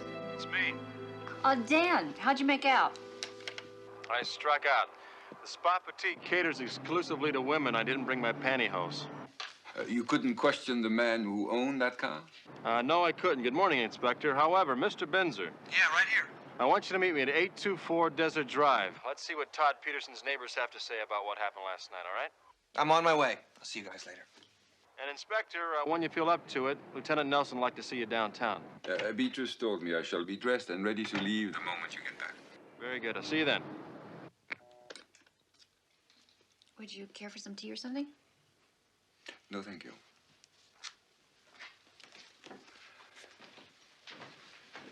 Beatrice, we have no leads at all in this case without Todd Peterson. We must talk to him as soon as possible. I know, but you heard what Dan said. Yes, indeed. That the Spa Petite caters only to women, and I was struck by the idea that you are just the woman to handle the job. Me go to that place? Yes, why not? Well, I couldn't. Why not? Well, I could, but I shouldn't.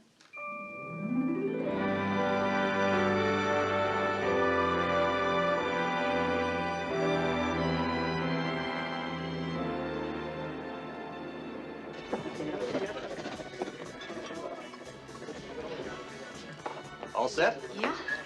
We're good. Let's get you started, huh? Okay.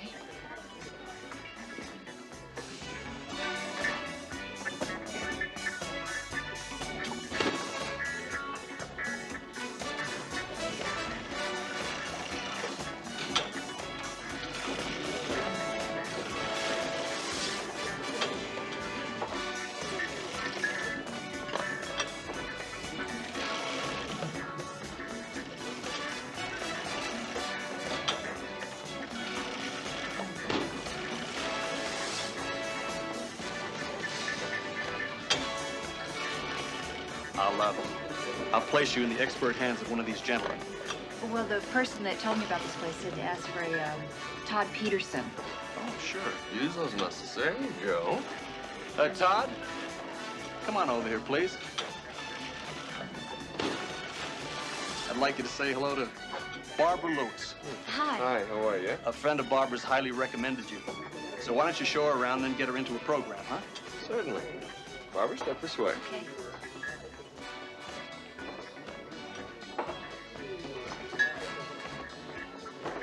Most of the women in here are from out of town. The ones that are married are usually here with their husband's blessings. As far as they're concerned, we keep their wives very healthy, happy, and out of their hair. We're very exclusive, expensive, and most of our clientele is usually through word of mouth. But our most expensive and probably our most pleasurable is offered off of the premises. Are we talking about sex? Didn't your friend tell you that? Well, sure she did, but well, frankly, I didn't believe her. I mean, I can't believe that all the guys in here are really male hookers.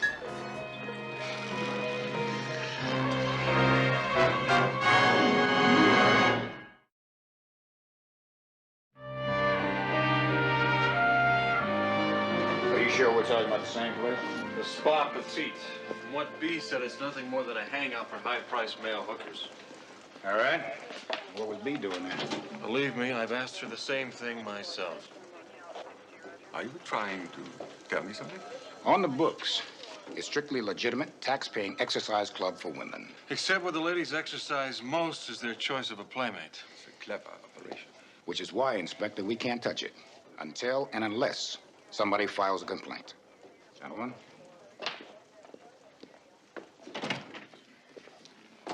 Listen, gentlemen. The most important thing we've learned is not that male prostitution exists. We have learned that this is how Todd Peterson makes his living. And undoubtedly, how he met my client's wife. But Monique Duvalier was from France. Binzer did some quick checking. Todd Peterson was in Monte Carlo last month. So were the Duvaliers. I theorize that Monique met Todd in Monte Carlo, utilized his services, and, to her misfortune, fell in love with him. He returned to the States. She returned to Paris. But after a while, she became unhappy, withdrawn. At which point, Duvalier, my client, hired me to watch her. The rest is not theory, but history. So Peterson was lying when he denied knowing her. Oh, he knew her all right. Right before the explosion, a tenant in Todd's building saw them together. Very together, if you get my drift.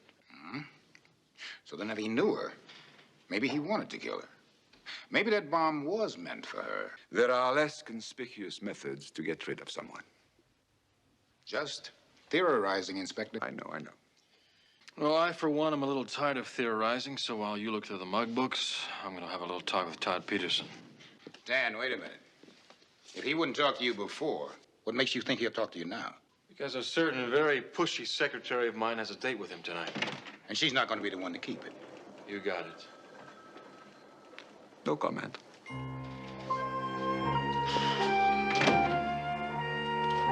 Shall we, Inspector?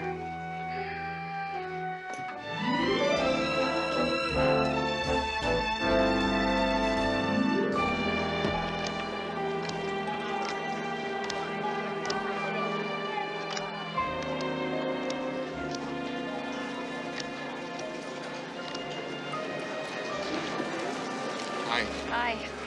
Been waiting long? No, not too long. Where to? Your room? Let me play a few more hands here. I'm on a roll.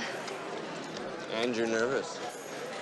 Yeah, well, I've never, Look, there's no reason to be nervous. Come on. Paging Mr. Todd Peterson. Telephone call from Mr. Todd Peterson. Be right back. Okay.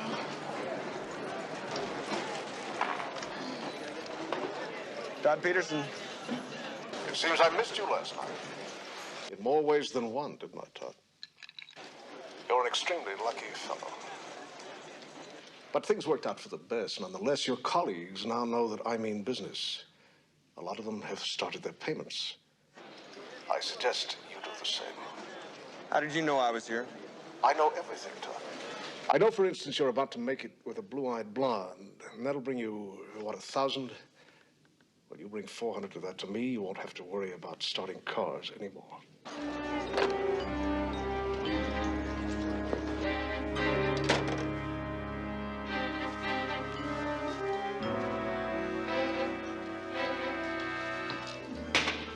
Mr. Peterson is proving to be quite difficult.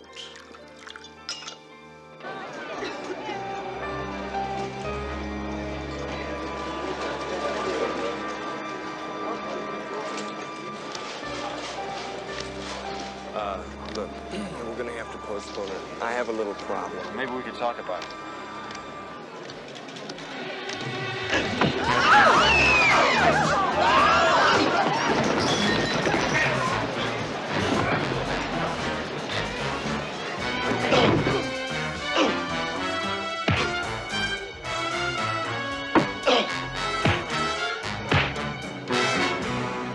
Wait a minute. What do you want from me? It's all right, I got it.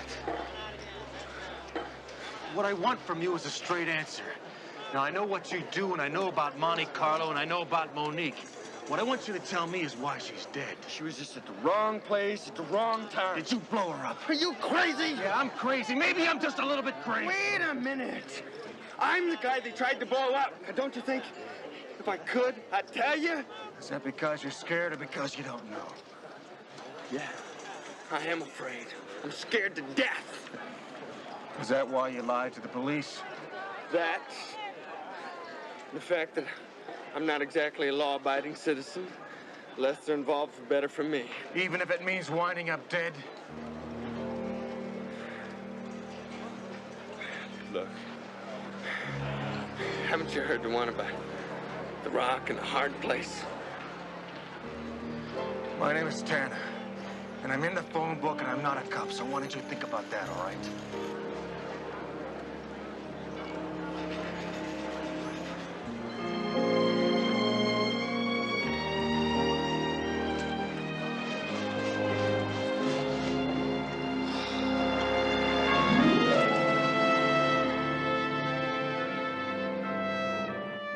The name of the game is extortion. The name of the game is extortion. Now, I had no luck with the mug files, but the police sketch artist came up with this. And Lieutenant Nelson put it through the wires, and this is what came back.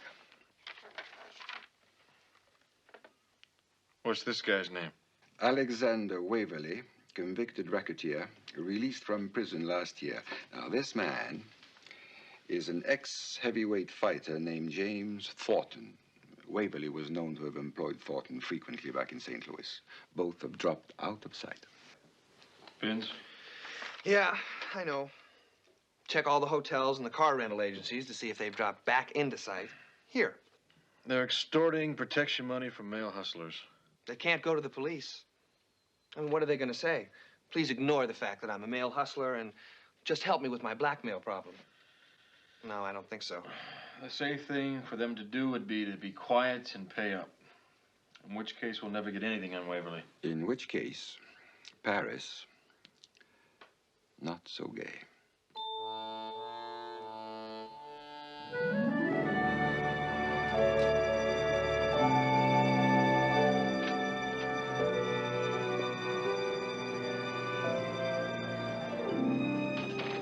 Everybody's here?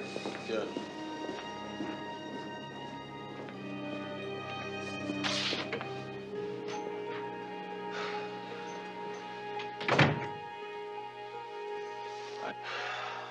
All right. So what are we gonna do? He makes it sound like we have a choice. We do have a choice. Do you really call deciding between paying Waverly 40% and being dead a choice? You're no good to him, Dad. It's just a threat. Oh, and the bomb in your car, that's just a threat. Look, I don't like the idea of giving him a cut any more than you do. But you're right. If we don't pay, somebody's gonna get killed. Again. What happens if we do pay? We stay alive, man. Okay. We pay him 40%. Next month, he raises it to 50% and 60%, and then where's it all gonna end? So what are we supposed to do? Tell the police? Hey, if you've forgotten, the police aren't too keen on what we do. I'm not talking about the police. I'm just asking for a little more time. Just hold out for a little while longer, okay? Look, I'm the guy he tried to kill. For crying out loud, if I can stand up to him, what the hell's wrong with you guys? Man, I hope you know what you're doing. Come on, guys, let's get out of here.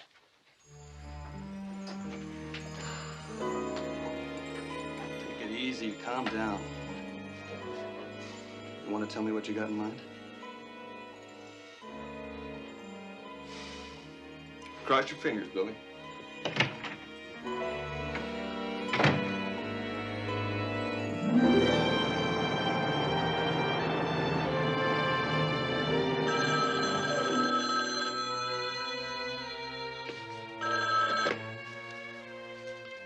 Yeah. The meeting just broke up. It was decided not to pay. Oh. Yeah, it was Todd's idea.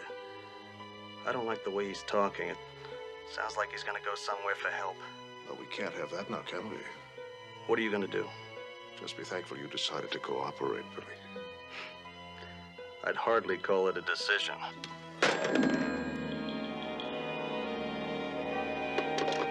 Todd Peterson is not just a nuisance. He's dangerous. Is that an assignment? Not another bomb. Something more personal. Much more personal. I want him to die, wishing it had been him in that car.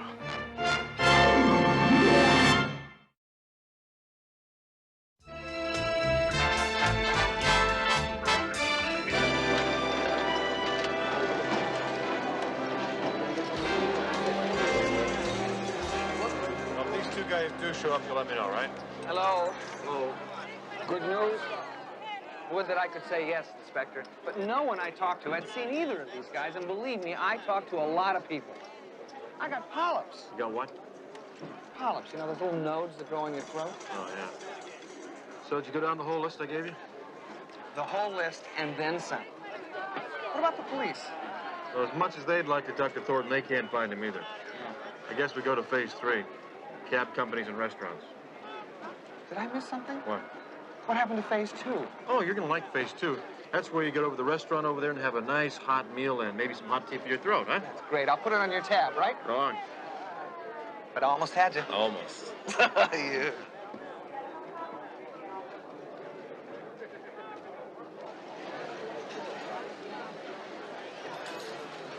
Nicholas, are you all right? After 3 decades of police work, I've become tolerant of many things. Disappointment, however, is not one of them. Nicholas, it's too early for that. We've just gotten started. It's not too early, it's too late. You see, the real reason I accepted the Duvalier case is because I knew that if I solved it, I would immediately make a name for myself as a private detective. Unfortunately, I never stopped to consider one thing. That the reverse would also be true. Exactly, the reverse. The woman I was hired to follow is dead. If I return to Paris without bringing a murderer to justice, I'm finished. See, Dan, I apologize to have to say it again, but I think it's worth repeating and deserves full consideration. My pension has been canceled after the Carson City affair. So if I return to Paris with nothing, that's all I shall have. Nothing. It's an important point. Important. But Nicholas, you're overlooking a very important point. You didn't hire Duvalier. He hired you, and for a very good reason. Because you're the best. Dan, I'm afraid you're prejudiced about me, and that worries me. Why? Because what I mostly need right now is a dispassionate man that would give me a good, generous kick in the pants that would immediately awaken in me the irresistible impetus to get on with it.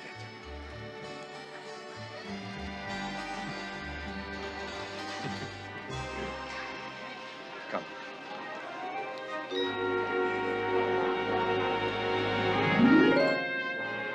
No, don't call back. Just leave your number and you stay where you are, and Dan will call you as soon as possible.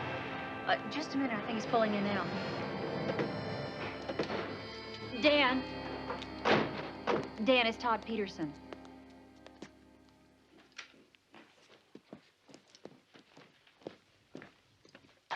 Hello. Yeah. Let's talk. I'll be there in 5 minutes. No. Look, this guy has a way of knowing everything I do, everybody I see. I think it'd be best for both of us if we'd just get lost in a crowd or someplace. I'll meet you at the Silver Bird at 7 o'clock. You got it. How do you like them apples? I just felt the most enormous kick in the pants, and I love it. After you.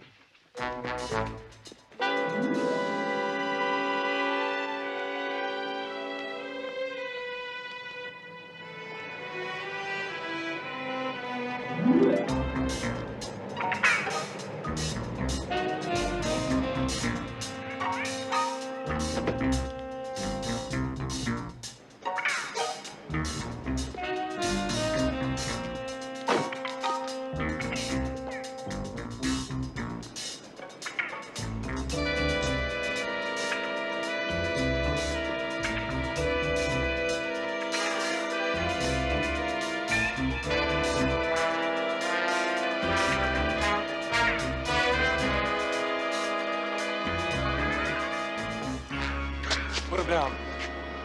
Just keep walking.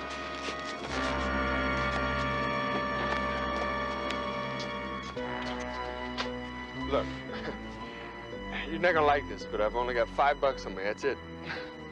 You ain't gonna like it either. Mr. Waverly sent me.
Nobody's around yet. Well, we are a little early. True.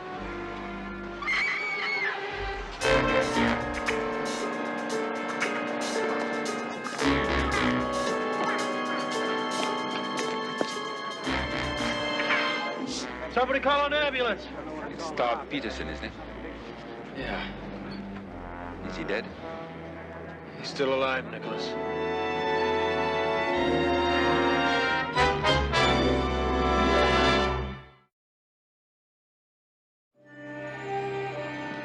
Look, I'm going to go to the hospital and try to talk to him when he wakes up. If he wakes up. Do you mind taking a cab back to my place, waiting for me there? Nicholas? The man who runs the Spa Petit must know that his people are being extorted. Why don't I go talk to him? Okay, but if it gives you any trouble at all, I want you to back off. Is that clear? Clear as a bell. Okay, here's some cab fare. Listen, I have enough money to pay for a cab. Just think of it as expense money, all right?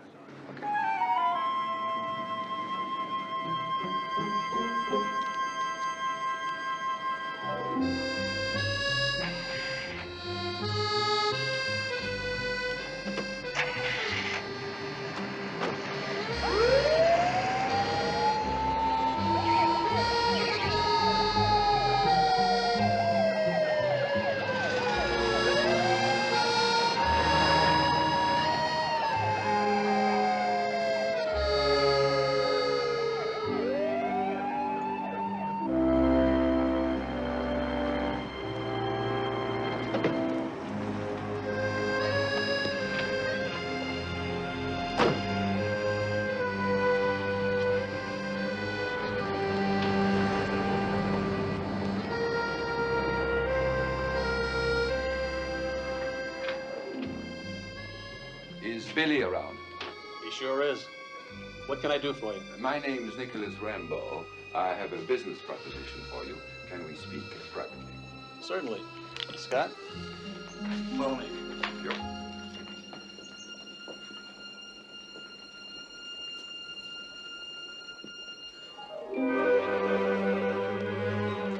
You are the owner of the Spa Petit, are you not? Billy Grogan, at your service. We'll have some privacy in here.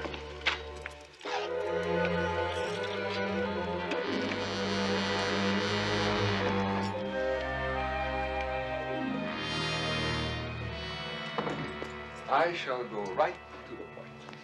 Now, please, sit down. Thank you. I want my wife to be well and properly entertained during our stay in Las Vegas. Suffice it to say, ours is largely a marriage of convenience. My interests lie elsewhere, but it would please me to see that she's satisfied. Therefore, I've come to you. Your employees are prostitutes, are they not? Well, this is exactly what is needed under the circumstances. She will be delighted. How much?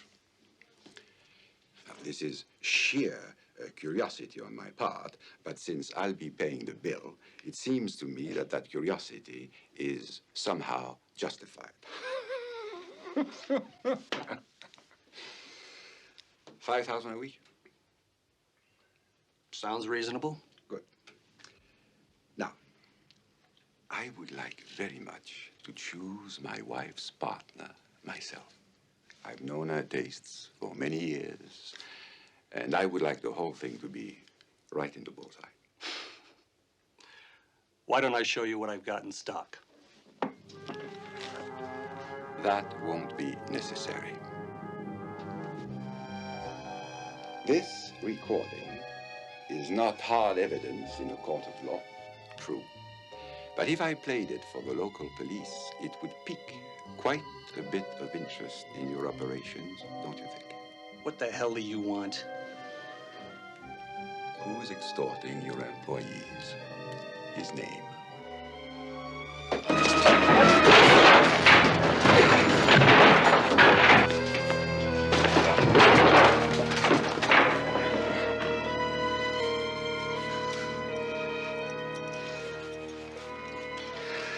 Let's go. my hat.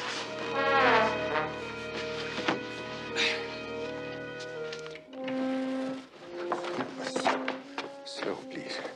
Do what you're supposed to do, but slow. I beg you.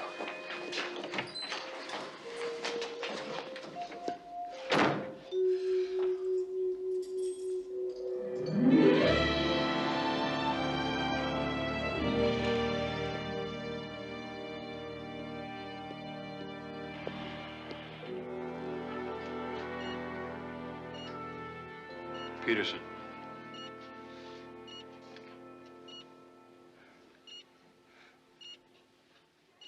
Tanner?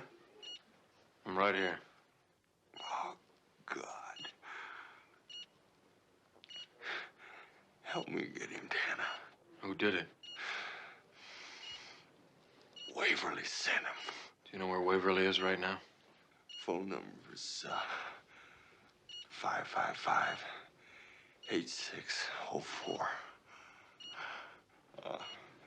Get him. Peterson and a couple of police officers outside. I want you to tell them everything you know. Okay.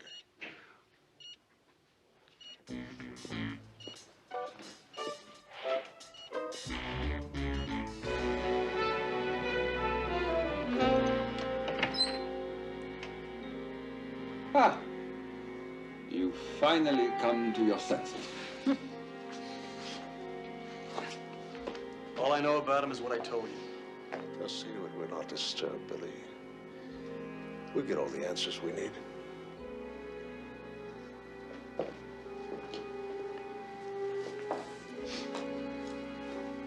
I was wrong.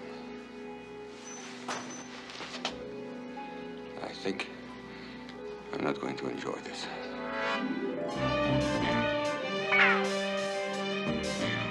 What do you mean he's not there? I'm telling you, Rambo isn't here. I haven't seen him since he left with you. He should have been back by now. He hasn't called in? No, it's not good, huh? No, not good, B. He was headed for the Spa Petite. Check with you later.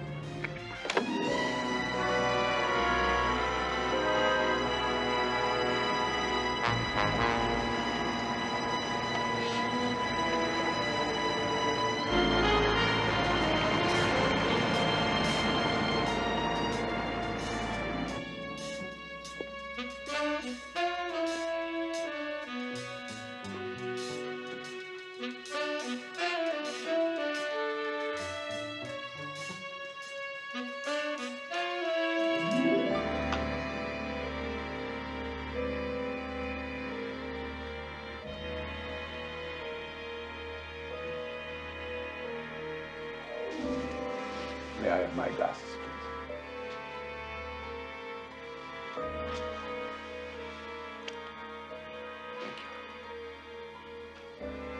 I think we should finish this in the desert.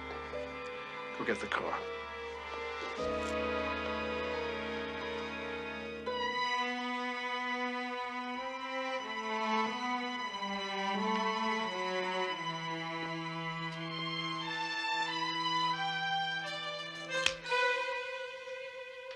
A friend of mine, the Frenchman, he came in here. Where is he?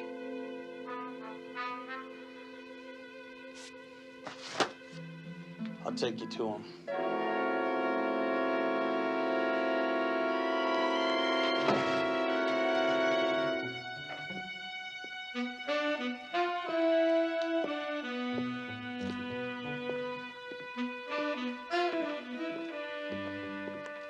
Hold it. Move it.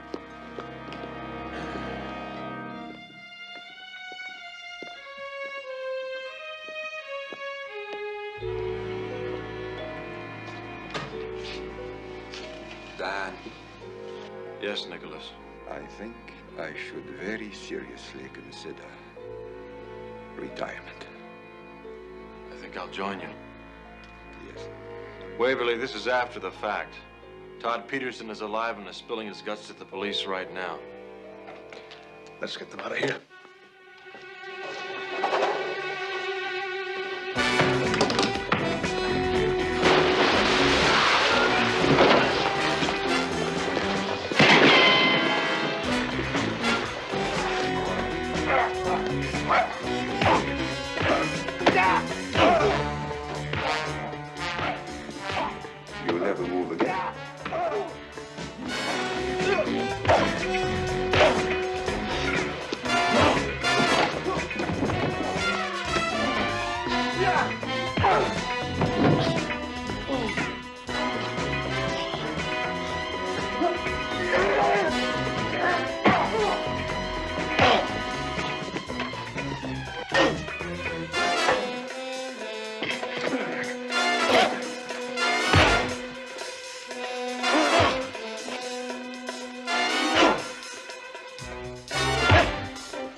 Dan,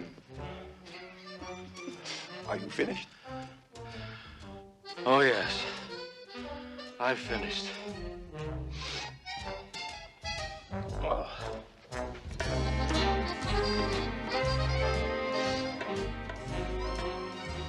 We'll postpone retirement for a while.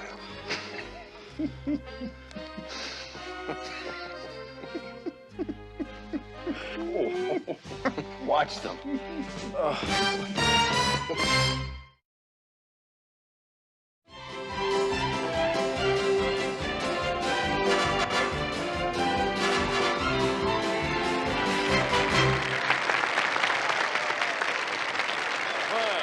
To us. Yes.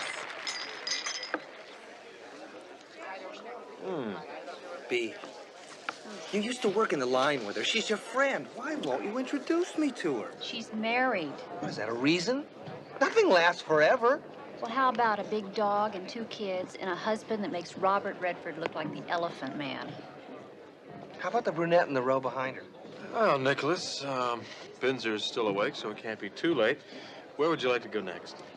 To be perfectly honest, Dan, I'd like to go home. I have a very long plane ride ahead of me tomorrow, and I need at least 48 hours to recuperate from jet lag. You just want to look well rested for that hero's welcome you're going to get back in Paris. There is no hero's welcome in my profession. I'm a private detective, and I must remain in the shadow. But, Nicholas, you are going back to a satisfied client and the beginning of a new career. As you know, Dan, the thought of retirement has somehow been coming and going in my head in the past few days. But now, my mind is made up. Retirement? Not at all. See, all I really need to guarantee my future as a private detective is a partner. Someone a little younger, perhaps. Right. Someone with experience working in a metropolitan area. Right. Well, I don't think I can pass this up. This is a once-in-a-lifetime opportunity. Absolutely. Just one thing, Nicholas. Don't call me. I'll call you. No. I'll call you. I insist. I'll make the first move.